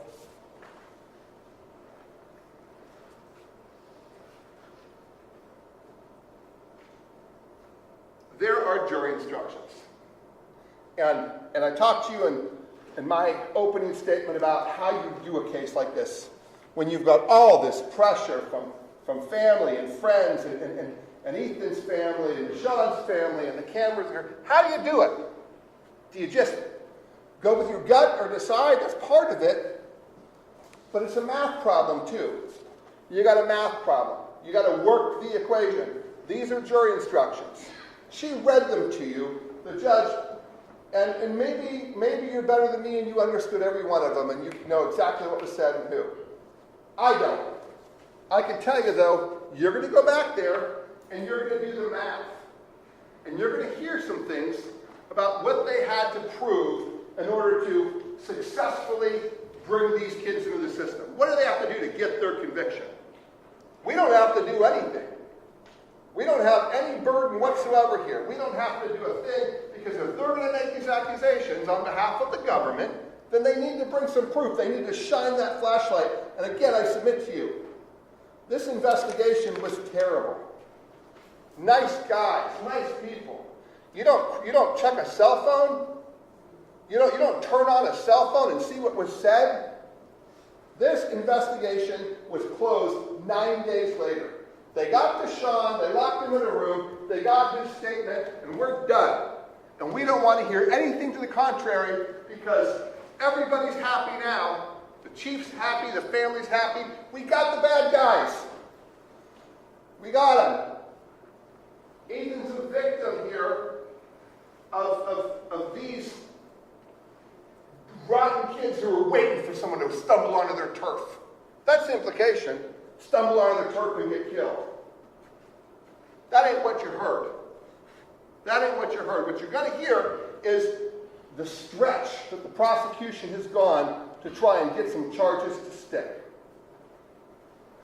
You're going to get these jury instructions, and they're going to talk about who's got to prove stuff and reasonable doubt. And I'm not going to spend a ton of time on them, but I'm going to talk about cause. In order to establish involuntary manslaughter, they have to show that DeShawn caused Ethan's death. Cause. Cause is an essential element of the offense.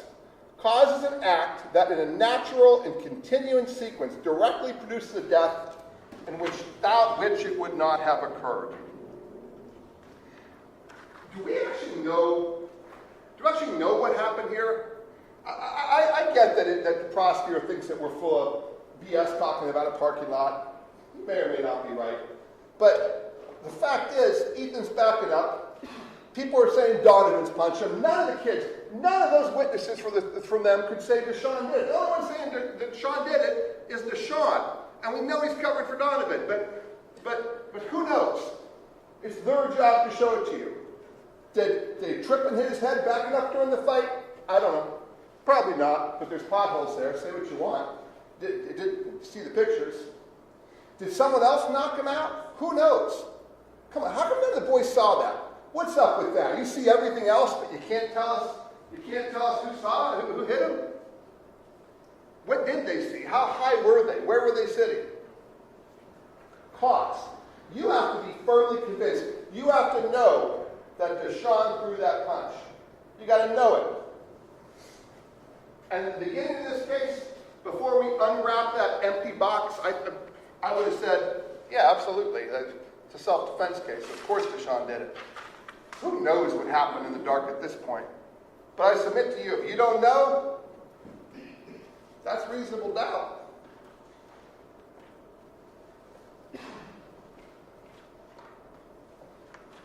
Basically, as you dig through these things, you're going to hear that DeShawn's charged with involuntary manslaughter causing the death, and you're going to hear that he's in charge with it two ways, one by ag assault, one by assault. I'm going to talk about that for a minute, but cause is the first thing.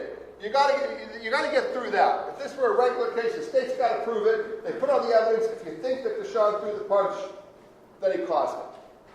That does not mean he's guilty. Not in the state of Ohio. Not in the state of Ohio. In the state of Ohio, under Ohio law, a person is allowed to use force in self-defense or in the defense of another. You're allowed to do that. You don't have to back up from a fight. They must prove that he wasn't defending himself. Now, when you read the jury instructions, you're going to hear about self-defense. And again, not only do they got to prove that DeShawn committed this crime, and Tyler committed a crime, they got to prove that they weren't defending themselves. And I submit to you, that's going to be a very high burden. But you're also going to hear some law, and I know the jury instructions explain it, but I kind of want to hit on something with you. There's a different kind of self-defense to use deadly force than there is for regular force. And what do I mean by that? Deadly force is defined as any force that carries a substantial risk. It will approximately result in the death of a person. Substantial risk means a strong possibility as contrasted with a remote or even a significant possibility that a certain result may occur. What I'm saying is, I don't know that a punch is deadly force. You don't look at the end result. If I did my little rubber band stunt here and this glass falls over and stabs one of you and breaks on you, that doesn't make the rubber band deadly force because you died. It's about whether or not there is a known risk, whether or not it's foreseeable, whether or not that if you punch somebody, you're going to kill them. And 999 times it doesn't work that way. They don't hit their head that way. But the reason it's important is because you don't get to respond. You don't get to respond with deadly force anytime. You can't bring a gun to a knife fight. It's not as important in this case because if DeShawn used deadly force by a punch, which I submit to you, it doesn't make, that's not what it is. But if DeShawn did it, then Ethan did it too. It's all about proportional, being reasonable. You respond you can respond proportionally. The judge is going to give you a jury instruction on that.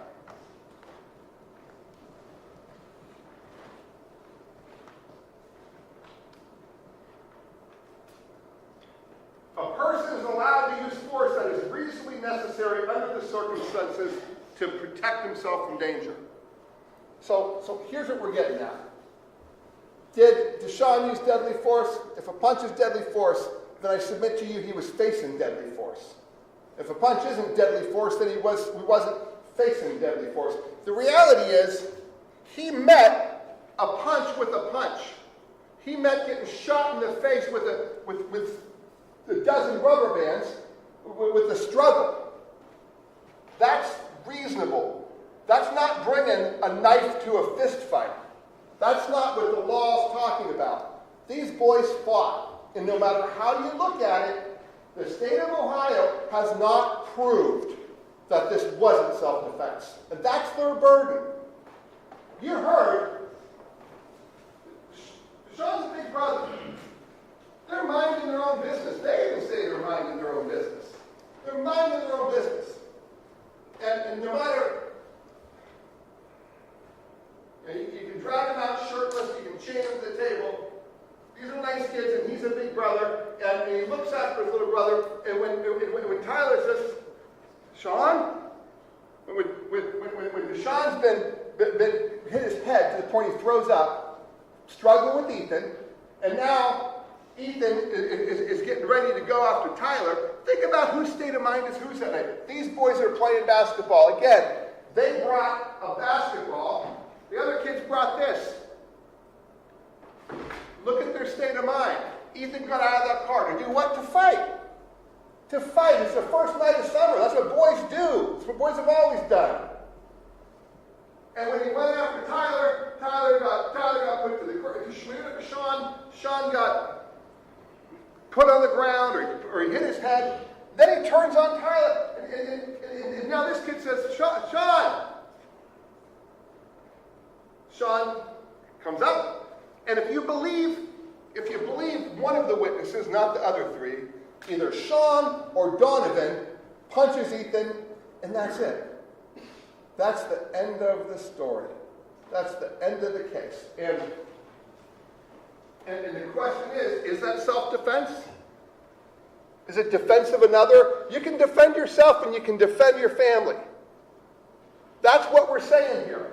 That even if they prove to you that Sean threw a punch and that punch caused Ethan to hit the pavement and that pavement cracked his head in just that right way that we don't get him back, that's self-defense. Because these boys were minding their own business when trouble came to them.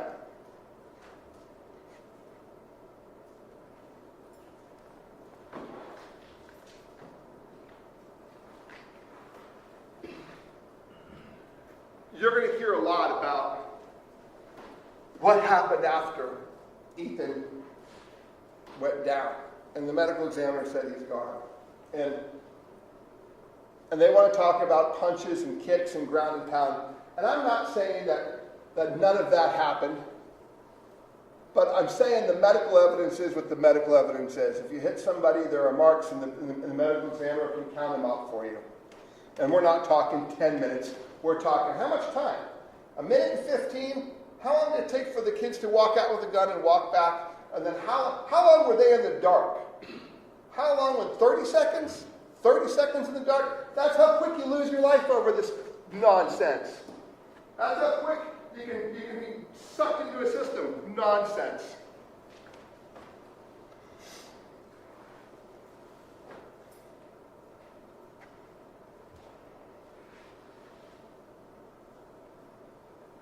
One minute, 15 seconds, and we don't know what happened. All we can do is try and put the pieces together. But you know what? This isn't a puzzle that you guys have to solve.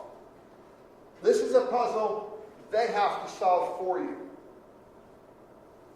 You don't get to guess what happened in the dark. You have to know what happened. Someone had a job to show it to you. You would have liked to know what was on those cell phones. Don't tell me you wouldn't like to know. You would like to know what these kids said before and after. We could have done that. These two kids aren't charged with an investigation that was closed 9 days later. How much did we not hear about? This has been a rush to judgment. You know, that first round, that minute and 30 seconds, the first round where Ethan lost his life, everything after that is really not relevant, and that's all they want to talk about because it makes you think. It's like a paintball gun found in a car a week later. You're supposed to read something into that.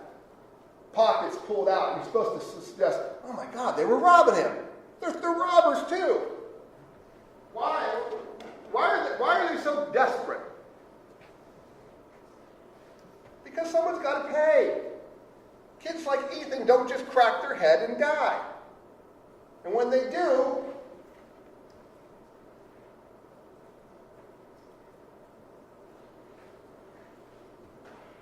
like I said, I'm not for everybody. But you can work the math problem. That's all we are asking you to do. Work the problem. Read the jury instructions. Use your common sense. And all anybody can ask of you is to speak your heart. Do the right thing. Do the right thing. No one's looking for sympathy here. No one's looking for you to ignore the law. I'm the defense attorney. I'm begging you, follow the law. Follow the law. Because if you do that, you can come back here and you can say, this was a tragedy, a preventable tragedy. It didn't have to happen.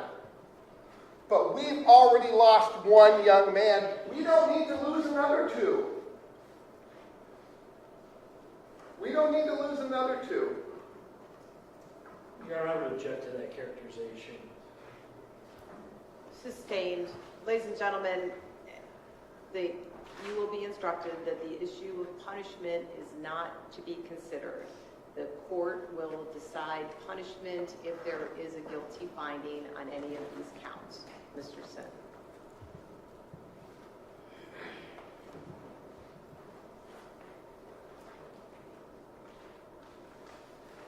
I know you don't want to get me drone on, so I won't. This isn't a popularity contest.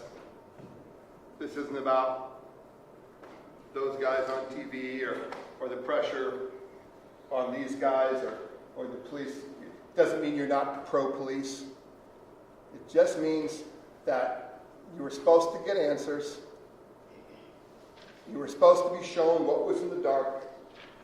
And it's darker now than it was when we started. You got nothing but questions. And questions are doubt. And if you don't know what happened in the dark, then don't let them ask you for a conviction because they didn't give you what you need to do it with a straight face. You got to live with this.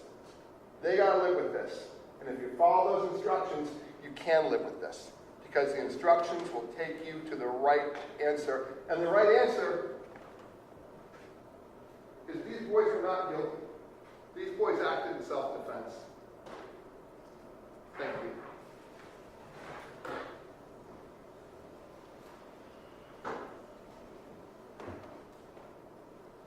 Thank you, Mr. Sin. Mr. Gallick. Thank you, Your Honor. May it please the court, opposing counsel, ladies and gentlemen, jury. As you know, I'm Donald Gallick. I represent Tyler Stafford. And I have a few things to say. I mean, the bad news is you have to listen to 4 closing arguments. The good news is I'm number 3.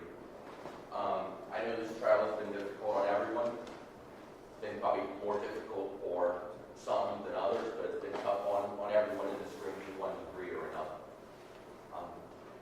I want to say that the kids are not all right. And Prosecutor Kuhn brought up that some of them called them boy or boys. I did not. I didn't call anyone here a boy or boys. But I have called a lot of people probably kids, and you can say, well,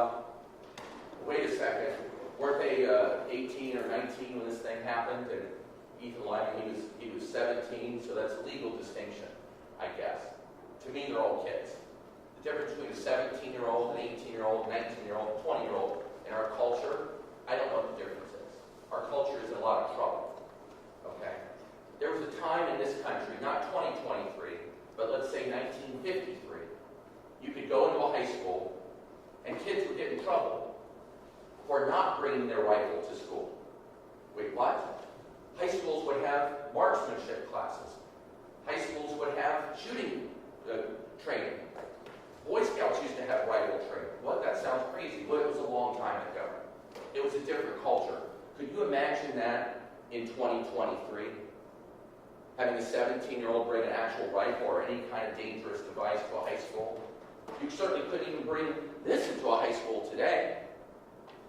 I mean, perhaps at some point we won't allow people to have butter knives until they're 25. I don't know. I don't know. But our culture's in a lot of trouble. And it was brought up that, well, you heard testimony, TikTok didn't have anything to do with this or anything like that. The three kids, as I'm going to call them, who were with Ethan that night, they said, oh yeah, I know about TikTok and I know about social media. They all do. Every kid in the country, probably over the age of 7, knows about social media these days. Was that an influence on what happened here? That's for you to decide. Now, I want to go over some of the witnesses that you heard.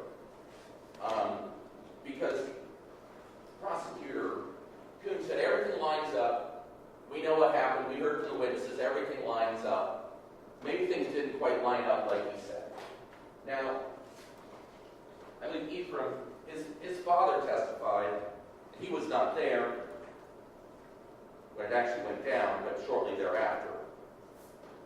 He sees his son, 9 o'clock, or I think he said 9:30. He's leaving the house. Ethan's coming to pick him up. He's got one of these guns. And you heard me ask him, was that concerning to you? No, I wasn't concerned. Your son's leaving, getting in Ethan's car with one of these splatter guns, going, you don't know where. No, I don't know where. Does your son have a curfew? No, he doesn't have a curfew. Goes wherever, does whatever. Okay, that's fine. And then you heard his son come up and take the witness stand. And he said, I had a little bit of marijuana. Okay. Did that marijuana affect you? It doesn't really affect me. Oh, does it? No, it doesn't really affect me. Okay. Then he said, well, actually it kind of makes me tired. Okay. Then I asked, well, what about this video where you're running up and chasing Tyler and DeShawn with the weapons? Well, I didn't have that much marijuana. If I did, maybe it would have made me tired. I mean, that was his testimony.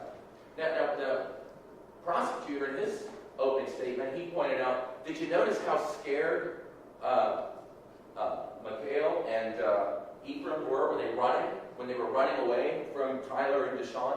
The testimony that we saw was the only one chasing them was Donovan Jones. The larger person, the guy who's almost 6 feet tall, the guy who was shirtless that night, not the person who was shirtless when he was pulled out by the U.S. Marshals, that was DeShawn. DeShawn didn't have a shirt on, I think, when he was chained to the interrogation room. But on the night of June 2nd, 2022, the testimony was it was Donovan Jones who was shirtless. It was Donovan Jones who was chasing people. The hunters became the hunted, as it were. Now, when Ephraim testified, he said Ethan was throwing punches to defend himself. He said it looked like a ball of people. There were people fighting all over the place. Wasn't really sure who was who. But his testimony was clear.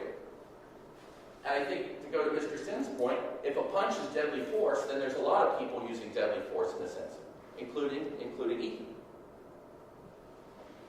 Now, Mr. Dancy testified, and he said he didn't seem that interested in being into this night out and this prank. But he brought up that he thought they were just going to do, his words, a quick drive-by. Maybe I'll take this, and maybe I'll lean out the car. Maybe that's what we're going to do, and we'll shoot at some people, and we'll laugh, and we'll drive away. But Ethan changed the plan. That wasn't Ethan's plan. Maybe it was Mr. Dancy's plan, but that's not how it went down. Okay? He said that he saw Ethan give his gun to Makai and told him, get out and run up on him. Run up on him. Chase him down. Why? To panic them, to scare them, right? Apparently in 2023, we don't have enough panic in the world. We're going to scare them. Okay. And that's what happened. And then Prosecutor Kuhn said, well, they didn't expect a response. You didn't expect a response? You don't expect a response at 10 o'clock at night? You're in the dark, you run out towards a basketball court, and you start shooting them with these things? You didn't think there'd be any kind of response? That doesn't make sense. That doesn't make sense. They do respond. They run out, and the testimony that you heard from the three people who were there, the three people who were in Ethan's car that night, some testified that it was Donovan who came up, some testified it was DeShawn who came up. Coming up, swaying, went ready for a fight. That wasn't the testimony, was it? The testimony was Donovan or him said, hey, are you serious? Like, what's going on? What's going on in our community? And you heard one of Ethan's friends say, well, he kind of took that to mean, there's a lot of violence going on around here. We're having a really difficult time these days. This is not the kind of thing that we need to have. We don't really need to have, that's implied, but that's how the witness interpreted it. Who knows what was really meant? The important point is that when Donovan or DeShawn came up after being shot, just want to talk. Maybe Donovan or DeShawn was looking for an apology. I don't know. But what they got is shot in the face. And then it changed, well, yeah, I said shot in the face, but maybe it was shot in the torso or maybe it was shot in the neck. Let me see if I can change this testimony around a little bit. Shot in the face or the neck or the torso or whatever we can do to help the prosecution. We'll change it around a little bit. So then at that point, it becomes a fight. And who threw the first punch? Did we get testimony on that? I mean, what does your memory say? You heard testimony that it was a mutual fight. They said, oh, you don't call it a fight. That's not right. That's offensive. Well, that was the testimony of the people who sat in this chair. I wasn't there. He wasn't there. They weren't there. The people who testified for this chair who were there said, yeah, it was a mutual fight. Ethan was throwing punches to defend himself. Ethan said there were so many punches that just looked like a ball. He didn't know who was fighting who. But the question is, if you get punched, is it reasonable to punch back? If you get shot in the face with one of these, the second time you've been shot with this in a matter of 20 seconds, however long it was, is it reasonable to respond? Is it reasonable to walk up and say, hey, what are you doing, man? Are you serious? And then, instead of an apology, you get the gun put in your face, or your neck, or your torso, depending on what part of the witness testimony you want to believe. And you get more rubber bands, the sensation of rubber bands in your face. Is it reasonable that turns into a fist fight? Use your common sense. Use your common sense. Now, any testimony that, oh, Ethan wasn't looking for a fight that night, is that what the testimony suggests? You heard testimony from, I think, Mr. Shady as well, saying, man, hurry up, we did our prank, let's get in the car, let's get back in the car and get out of here. Time to go. No, Ethan didn't want to do that. He wanted to stay there and continue the prank or whatever we're going to call it. Now, you've heard us say from day one, this is a self-defense case. That my client certainly didn't start anything. The testimony that you heard, DeShawn didn't start anything. Maybe Donovan Jones started something, but he's not here. Tyler Stafford was trying to either defend himself or his brother that night. And unless the prosecutors prove otherwise, it's a not guilty verdict for all of the counts. But I want to talk about one thing in specific, and that is, specifically, Tyler is accused of involuntary manslaughter. And you have the jury instructions on all this. You'll be able to see it. The medical examiner's testimony was very clear. The cause of death was the injury to the back of Ethan's head. Okay? All the other things are horrible. You shouldn't kick someone. That's horrible. That wasn't the cause of death, okay? It's probably not good to have a bloody nose. That's not the cause of death. The suggestion that it's ground and pound, that he was down on the ground and getting punched repeatedly, the medical examiner said, well, medical examiner wasn't there, but he goes, here's what I know. He said he didn't have a broken nose, he didn't have a broken orbital bone, he didn't have any broken bones in his face. So if that would happen, if there was someone had him on the ground, unconscious and constantly pounding him, and not even break a bone, use your common sense on that, okay? The medical examiner said once Ethan went back and hit the pavement, that injury to the back of his head damaged his brainstem, and he was probably gone within minutes or even seconds. You heard the medical examiner say, I asked him, well, what if there had been an ambulance around the corner? He goes, probably wouldn't have made a difference. Okay, it probably wouldn't have made a difference. So that's awful, it's horrible, but that's the evidence that you have. That's the facts that went down on June 2nd. And we certainly don't like it. We're all horrified by it, but these are the facts that you're given. And we can't interpret the facts differently. We can't make up facts. We have to take the testimony of the medical examiner. No one contradicted the medical examiner. No one came in and said, well, actually, he was wrong and he did the autopsy wrong. That's your medical testimony. The injury to the back of the head is the only thing relevant on a manslaughter case, because he said that's what caused the death. Now, there was some testimony maybe that Tyler might have been swinging at Ethan. Where did Tyler hit Ethan? Don't know. Did Tyler hit him in the arm? Did Tyler hit him in the leg? There was talk of one kick. I don't think you heard testimony that Tyler did that. You heard testimony that Ethan had wounds on the top of his foot. Was that due to him kicking someone? Don't know. You have to figure that out if you find that it's relevant. But you heard me ask witness after witness, do you have any evidence that Tyler Stafford caused anyone's death on June 2nd? Was there any testimony? Was there any physical evidence that Tyler Stafford did anything to cause anyone's death? And no answer. No. Don't have anything. Then I asked Detective Hornacek here, who I think was our last witness. And I asked Detective Hornacek, I said, hey, lawyers like to repeat themselves. I keep asking the same question of every witness. Do you have any evidence that Tyler Stafford had anything to do with causing anyone's death that night? And Detective Hornacek told us, well, there was a statement originally, going back, 15 months ago, whenever, that all three jumped him. And so there you go. Wait a second.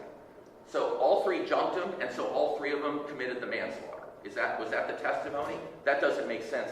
That's not what we were told in opening statement.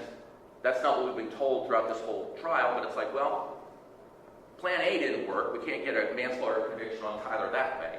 We'll try this way. Well, that didn't work. Okay, well, all three jumped him, so I guess all three of them committed the manslaughter. Well, that's not what you were told in opening statement. And now, today, you're going to hear jury instructions. I think you heard it from the judge, that it's like, okay, well, you know why Tyler is guilty of involuntary manslaughter? Well, he was complicit. He helped. He was there. He was distracting Ethan during the fight, something like that. It was complicity. No, you know what it was? Maybe it was conspiracy. Maybe we put conspiracy in the jury instructions. Well, wait a second. Where did that come from? Do you hear any witnesses about that? Do you hear any witnesses say there was a conspiracy? Do you hear any witnesses say there's complicity, that Tyler was complicit and was helping DeShawn cause his death? No. Well, why are we talking about that today? Well, we've got to find some way to get a conviction. We've got to come up with some theory. The evidence doesn't match. The witness's testimony doesn't match. The three witnesses don't know who did what. As Mr. Sin told you, two of them said it was Donovan Jones. Well, that's misidentification. I don't know. We kept asking them, is it the taller guy? Yeah, it's the taller guy. That's Donovan Jones. Right. Yeah, you're right. The taller guy is Donovan Jones. He ain't the taller guy, and he ain't the taller guy. Donovan Jones is. Yeah, that's the guy who was chasing us. That's the guy that came up and knocked Ethan on the ground. Another thing you had is, we were told in opening statement that it was one punch, and he went down to the ground, and that was it. He went down to the ground, and no more. But now you've also heard, wait a second, DeShawn's statement, he grabbed him like a wrestler. and slammed him down on the ground. Actually hurt his head. He slammed him down there so bad. And then Ethan got up. And then he got hit again by either Donovan or DeShawn. And he went down a second time, and that's what killed him. Which story is it?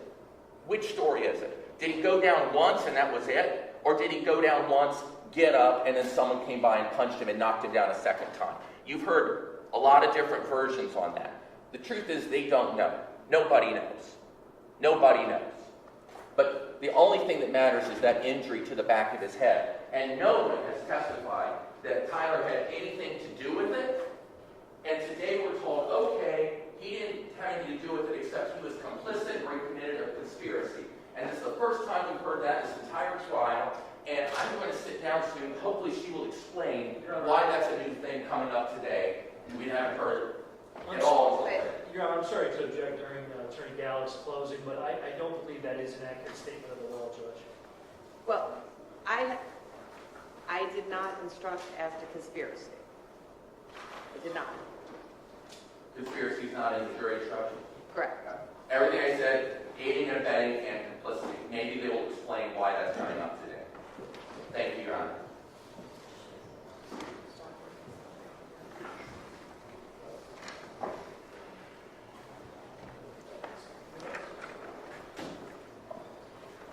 Ladies and gentlemen, as I have discussed a few times and everyone has made clear, it is the state's burden of proof, and because it is the state's burden of proof, they do get the opportunity to rebut the closing arguments of the defense. They do have the opportunity for the last word.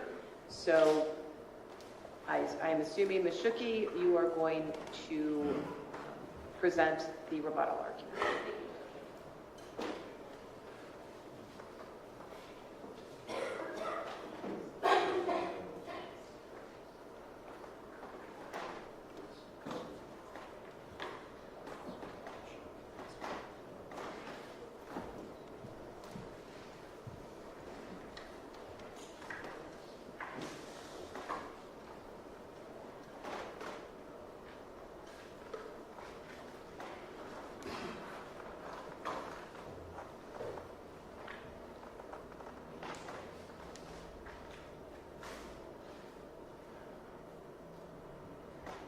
Ladies and gentlemen of the jury, I kind of want to bring us back to focus on your jobs here, what you have heard, because I'm not sure, I think the word was the prosecutors are, that we pretend, we present you facts through the evidence, through the witnesses. We're not giving you anything that you have not heard from that witness stand. And you have to listen to the things that come from the witness stand. You can't, as the judge has said, what we say is argument. In our questions even, it's our questions are not facts. So if you didn't hear it coming from a witness on the witness stand, you cannot consider it. It's the witnesses and the evidence that you heard that you need to consider. Okay, so right away you heard this had nothing to do with an Orbeez TikTok challenge. You had no evidence that the Orbeez were frozen. Those are things that the attorneys state in their questions. But that's not evidence. The evidence comes from the witness stand. So I just want to refocus you back on that and that concept. So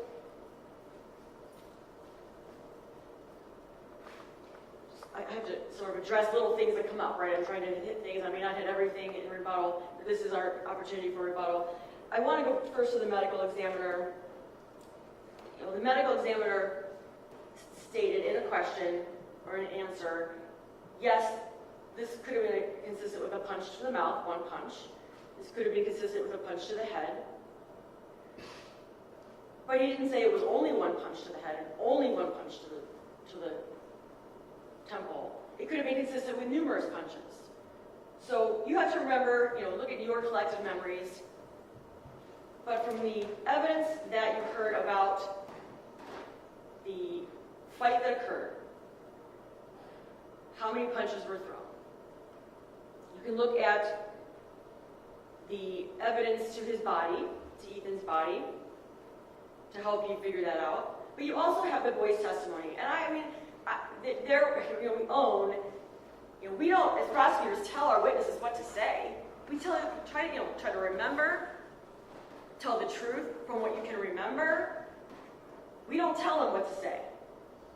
They're trying to, these boys coming in here in front of everybody here and trying to tell you what they remember from about a year ago, more than a year ago, when their friend died. When Ephraim's very good friend died. And we talked a little bit about it in jury instruction, jury selection. What could affect somebody's memory of an event? We talked a little bit about, how long the event happened. Was it really short? Was it very long? Was it traumatic? All those things could affect someone's ability to remember. Fear could affect someone's ability to remember. Nervousness up in court could affect somebody's ability to get every single thing correct. But we do know that all three of Ethan's friends, at first, in talking to the police, indicated and had been consistent with the fact that this was a 3-on-1 fight. That is not disproven anywhere in the evidence. All three of them said that. So that's definitely a consistency. And they described the main, person who came over first as the guy with the dreads with the tints on the end. And we know from the evidence that that was DeShawn Stafford that came over first. How else do we know it wasn't Donovan Jones that came over first? You have the video. And the video shows he's the tallest one. And you're going to watch this video, I know you will. He's the tallest one, and he's not the first one that walks over. The tallest man there is Donovan, and he walks over to the car, to Ethan's car, last. So we know for a fact from that evidence alone that Donovan Jones is not the one that goes over and confronts Ethan. And we also know it from DeShawn's statement to you.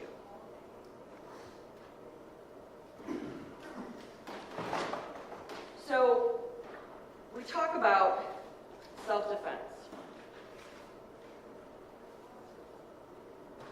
Self-defense, as the judge is giving it, is going to instruct you, has instructed you, defines a different type of force that can be used.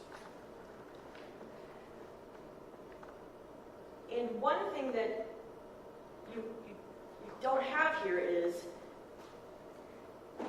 a toy gun is not deadly force.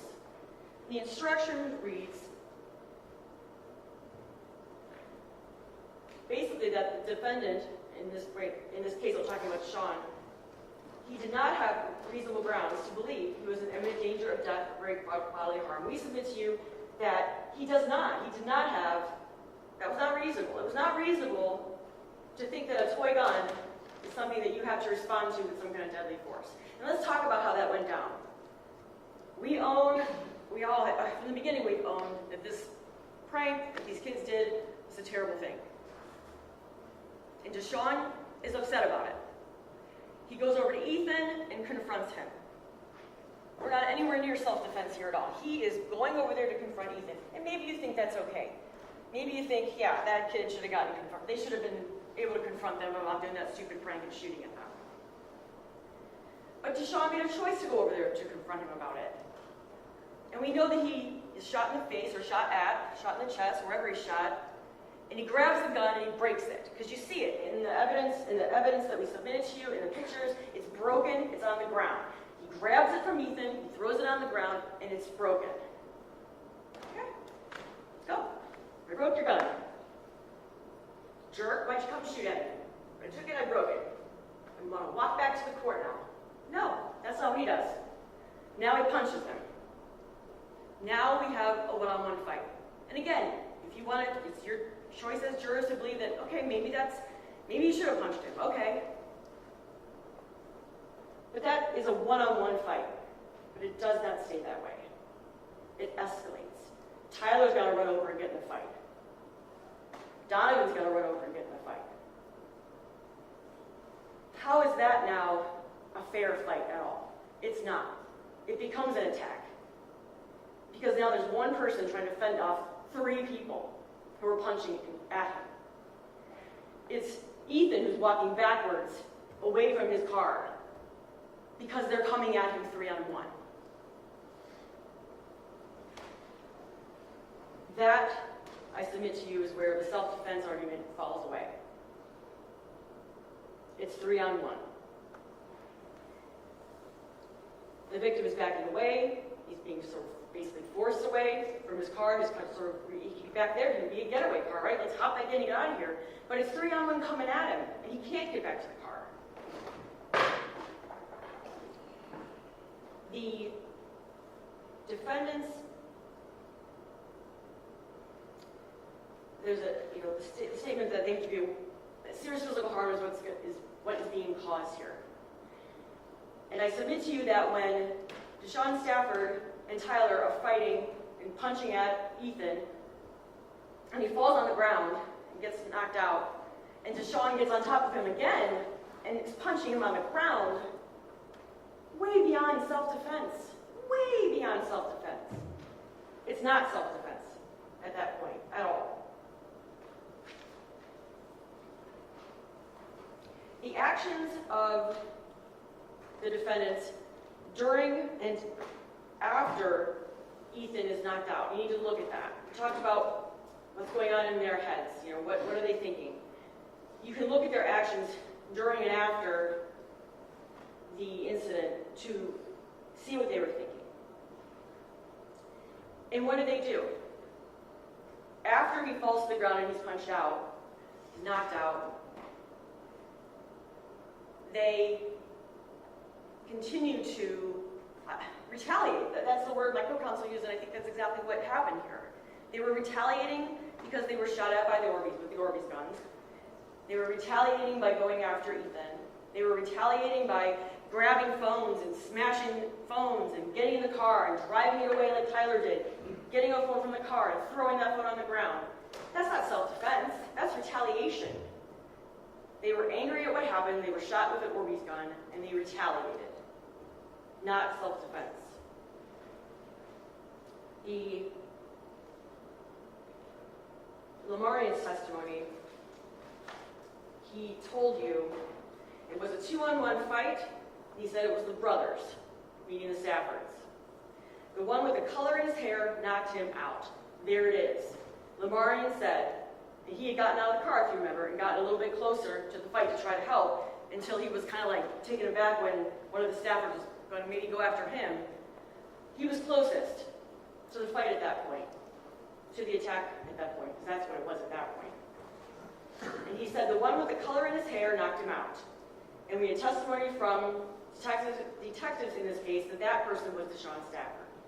So right there, Lamarian tells you who punched Ethan when he went down to the ground. Lamarian said Ethan was just trying to defend himself. And in fact, that's exactly actually what Mr. Gallagher said at one point in his closing argument. Ethan was throwing punches to defend himself. Yep. Lamarian says both of them, both brothers, start stomping him. They're all stomping and kicking, punching him while he's on the ground. And it was Lamarian's statement about the ground and pound. And we said, what is that? And basically getting on top and punching him. That they're still doing that. He also said, Lamarian, that at the end, one of the two kicked Ethan really hard. Extra hard were his words.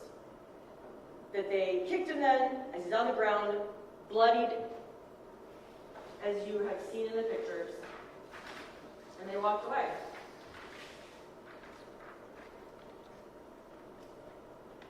Serious physical harm. That's how he looked when he got on top of him to start knocking out the blood on his chest here. Okay? He got the spit up blood, but his eyes and his mouth and his face looking like that when he got on top of him and continued to punch him. Knowing that you're going to cause, that serious physical harm has happened. Taking me back to the photo of Ethan with the mark on his chest area there, on the side, his flank. Consistent, as we know, with some kind of imprint from a blunt force trauma object. And you'll get this, and it's never really great on the photographs here on the screen, but you're going to get it, and you can look at it, how it actually comes to kind of like a point. Medical examiner said consistent with like a sheet print.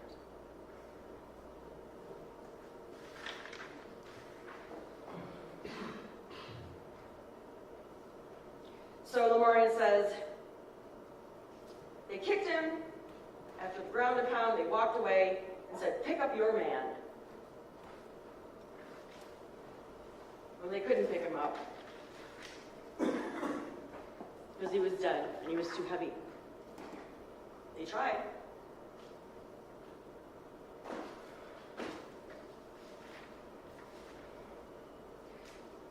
Mr. Sin repeatedly said that everything happened in the dark. We know that it happened, the actual end of it anyway, the punch that dropped Ethan and killed him happened under that light pole. It wasn't in the dark, it was under the light pole. And the Marion was right there watching it. And the Marion tells you DeShawn's the one who threw that punch. The cell phones, I mean, I guess you gotta try something. So what if you got the cell phones? It's like a red herring. You needed to know what was said before and after. Well, we could never see what was said after because all the phones were broken on the ground after. All three boys, and Ethan's was missing. But who cares what they would have said on a cell phone beforehand? Hey, let's go smoke some weed. Hey, let's go meet up. That has nothing to do with what they did. Nothing. So I'm not sure why that's even brought up. That seems to be just sort of a red herring. The exhibit 2 that we had here kind of shows the school and shows where Ethan's body was found. And just look, as co-counsel called it, sort of the debris field of this altercation. You know, it starts up here, and there's a broken gun on the ground, right? It moves away as he's moving towards the lamp, which is here, and Ethan's getting further and further away from his friends in the car, and you've got the broken part of the gun here, you've got his wallet, you've got his shoes that have come off during the fight. This shows, again, the intent here was not just, I'm going to punch you for shooting me with an Orbeez gun. The intent was and did cause serious physical harm. 2-on-1, 3-on-1. Not a fair fight at all.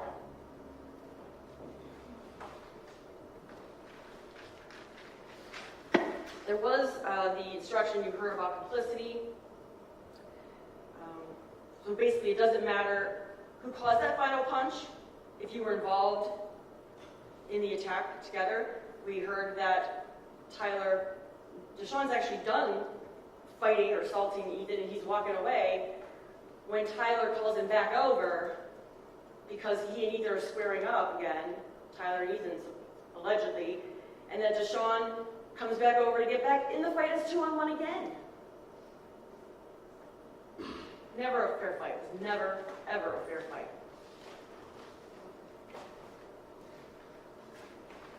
So when you're looking at the force used, there's lots of jury instructions on the force that can be used, but part of it is a definition of unreasonable force. A person is allowed to use force that is reasonably necessary under the circumstances to protect himself from an apparent danger.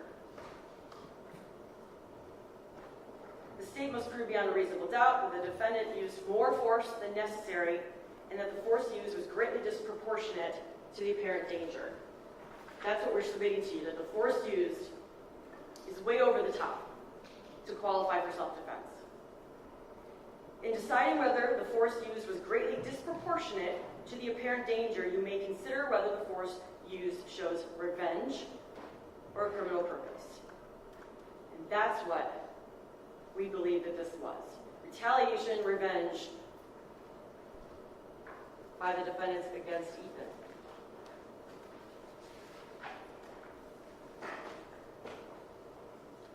In the beginning, ladies and gentlemen, you saw and you heard repeatedly the Orbeez gun, right? This is what apparently this young man lost his life over, was a toy gun.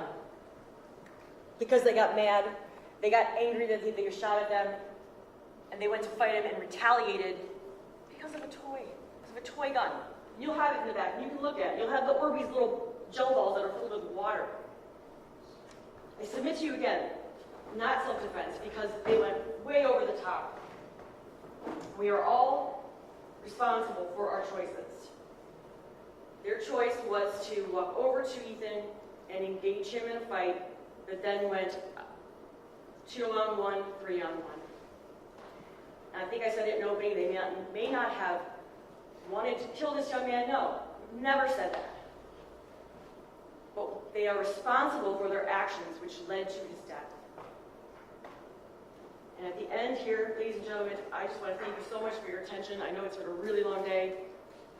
The state feels that we presented the evidence that you can use to find the defendants guilty. And we ask that you hold them accountable. Because, again, we all make choices, even ones that are poor. And unfortunately, their choice to engage with Ethan, to continue to engage with Ethan, to fight with him across the parking lot, 2-on-1 and 3-on-1, caused his death. Thank you. Thank you, Ms. Trickey. All right, ladies and gentlemen, at this time I'm going to give you a few more instructions, mostly related to your deliberations and how to conduct your deliberations. During your deliberations, you must not communicate with or provide any information to anyone by any means about this case. You may not use any electronic device or media such as cell phones, telephones, tablets, computers, the internet, any internet service or any text messaging service, any internet chat rooms or blogs, websites such as Facebook, YouTube, or Twitter, to communicate to anyone any information about this case or to conduct any research about this case until after I accept your verdict. The fact that notes taken by a juror might support his or her recollection in no way makes his or her memory more reliable than that of jurors who did not take notes. All notes are a confidential matter for consideration of the jury only, and all notes will be returned to the bailiff and will be destroyed when you are discharged as a jury. In your deliberations, you must not consider the subject of punishment. Your duty is confined to the determination of whether the defendant is guilty or not guilty. In the event that you find a defendant guilty, the duty to determine punishment is placed by law upon the court. You must not be influenced by any consideration of sympathy or prejudice. It is your duty to carefully weigh the evidence, to decide all the disputed questions of fact, to apply the instructions of the court to your findings, and to reach your verdict accordingly. In fulfilling your duty, your efforts must be to arrive at a just verdict. Consider all of the evidence and make your findings with intelligence and impartiality, without bias, sympathy, or prejudice, so that the state of Ohio and the defendants will feel that their case was fairly and impartially tried.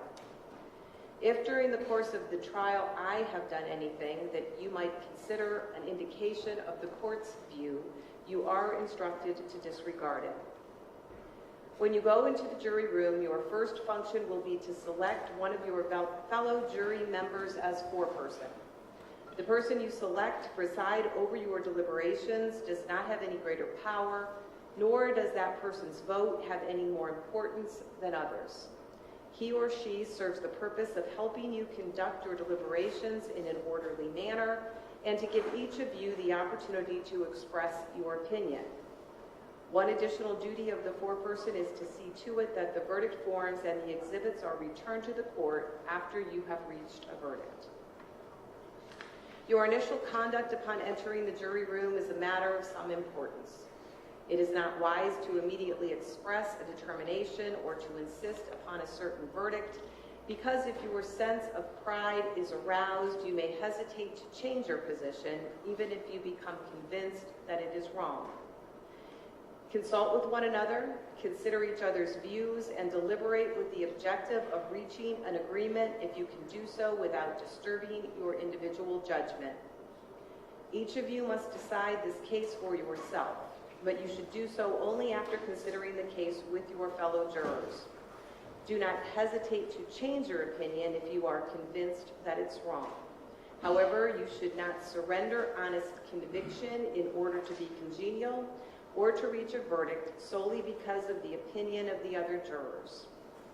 The court is going to place in your possession the exhibits that have been admitted during the trial and the verdict forms. As I have already stated, the foreperson that you elect will return them to the court.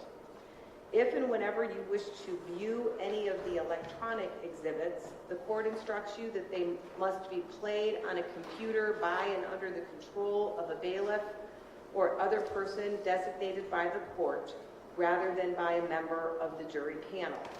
Please make your requests accordingly. If you wish to view those exhibits, my bailiff will assist you in viewing those on a computer. Until your verdict is announced in open court, you are not to discuss with anyone else the status of your deliberations or the nature of your verdict.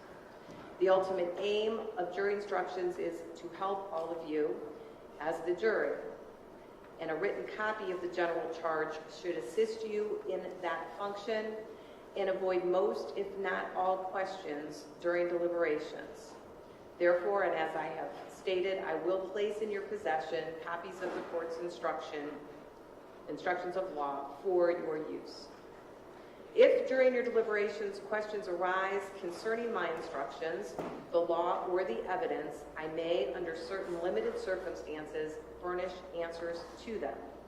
Any such questions should be reduced to writing by the foreperson, indicating specifically what is requested and must not reveal the status of your deliberations. The foreperson must also sign any such questions.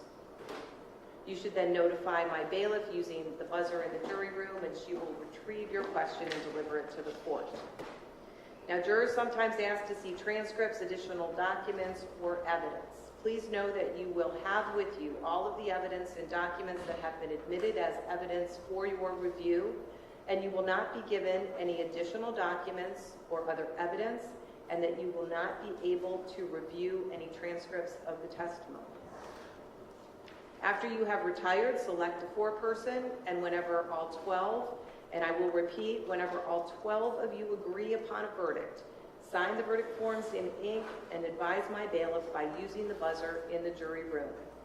She will then return the jury to the courtroom for the verdict. I'm now going to review with you the verdict forms. The verdict forms are in this orange folder. They should remain there and be returned to the court in the orange folder. There are 6 verdict forms. As we have discussed, there are 4 counts that apply to DeShawn Stafford and 2 counts that apply to Tyler Stafford. So you need to consider each of those counts separately as to the charge and as to the defendant. I'll go through the first one with you in a little more detail. There is a heading at the top. It says count 1, involuntary manslaughter based upon aggravated assault. This one refers to the defendant, DeShawn Stafford. And it says, we, the jury, being duly impaneled and sworn, do find the defendant, DeShawn Stafford. Then there's a blank and an indication, a direction to insert in ink either guilty or not guilty of the offense of involuntary manslaughter as approximate result of committing or attempting to commit aggravated assault. It goes on, we do so render our verdict upon the concurrence of 12 members of the jury. Each of us said jurors concurring in said verdict signs his or her name hereto. This, and there's a blank for the date that you reach your verdict, the day of September 2023, and then there are 12 signature lines for the 12 jurors who agree with the verdict form as it has been completed. So there's count 1, involuntary manslaughter as it relates to DeShawn Stafford. Count 2, aggravated assault as it refers to defendant DeShawn Stafford. Count 3, involuntary manslaughter based upon assault as it applies to defendant DeShawn Stafford. Count 4, assault as it applies to DeShawn Stafford. And then count 3, involuntary manslaughter based upon assault as it applies to Tyler Stafford. And count 4, assault as it applies to Tyler Stafford. When you have reached your verdicts, fill out the jury forms as they correspond to your decisions. All members must sign the forms in ink, then signal the bailiff, and you will be returned to the courtroom to render your verdict. Counsel, any further additions or corrections to the jury instructions? No, thank you. Renew my objection. Correct. Objection is renewed. All right, I do have 3 alternates. Ladies and gentlemen, you were selected to serve in the event of a misfortune to a member of the jury panel. At this time, it will not be necessary for you to serve further. However, you are not to discuss this case or tell anyone how you would have voted. You are not to investigate the case in any way. You will be released from that instruction after the jury has returned a verdict. So before you leave, I will ask that you give my bailiff your contact information for several reasons.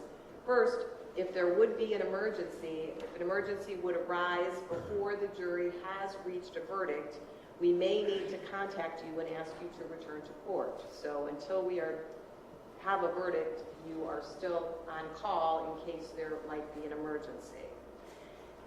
Also, my bailiff will notify you when the jury has reached a verdict so that you then will know when you are free to talk to other people if you would like to about the case. And also, since you've been here all week, you probably want to know what the ending is. So we will call you and tell you when the verdict has been reached. So when I dismiss the jury, if you would give your contact information to the bailiff, and then you may be excused for the afternoon. Ladies and gentlemen, it is just after 4 o'clock. I'm going to recess here momentarily for you to begin your deliberations. As we discussed at the beginning, we generally don't go longer than 5 o'clock, so between 4 and 5 is when we like to recess. It's also when the courthouse officially closes. It has been a long day. Your schedule at this time is now up to you. So you may take breaks, you may recess at your discretion. However, I would ask if and when you take any breaks that you just buzz my bailiff and tell us what your plan is, if you're going to take a 10-minute break or you're going to take a lunch break or whatever your plan is so that we know where everyone is. As I said, it has been somewhat of a long day. There are jury instructions, numerous exhibits, and some important issues to deliberate.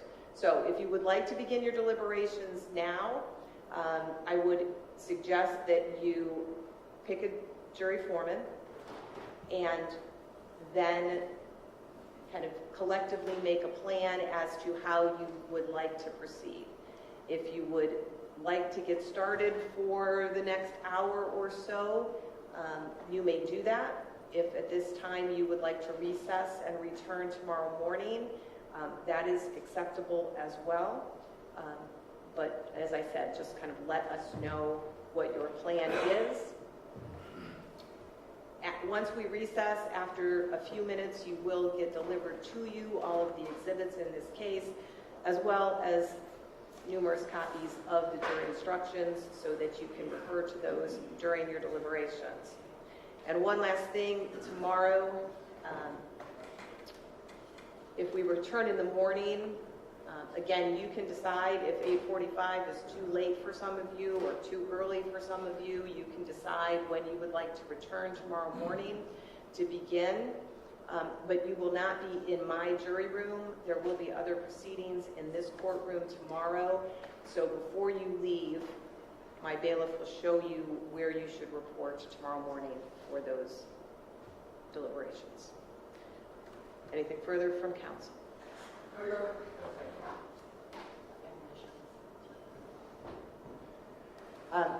And once again, obviously there has been continued media coverage here, so you are once again instructed that you are not to view any media, avoid any media related to this case. All right.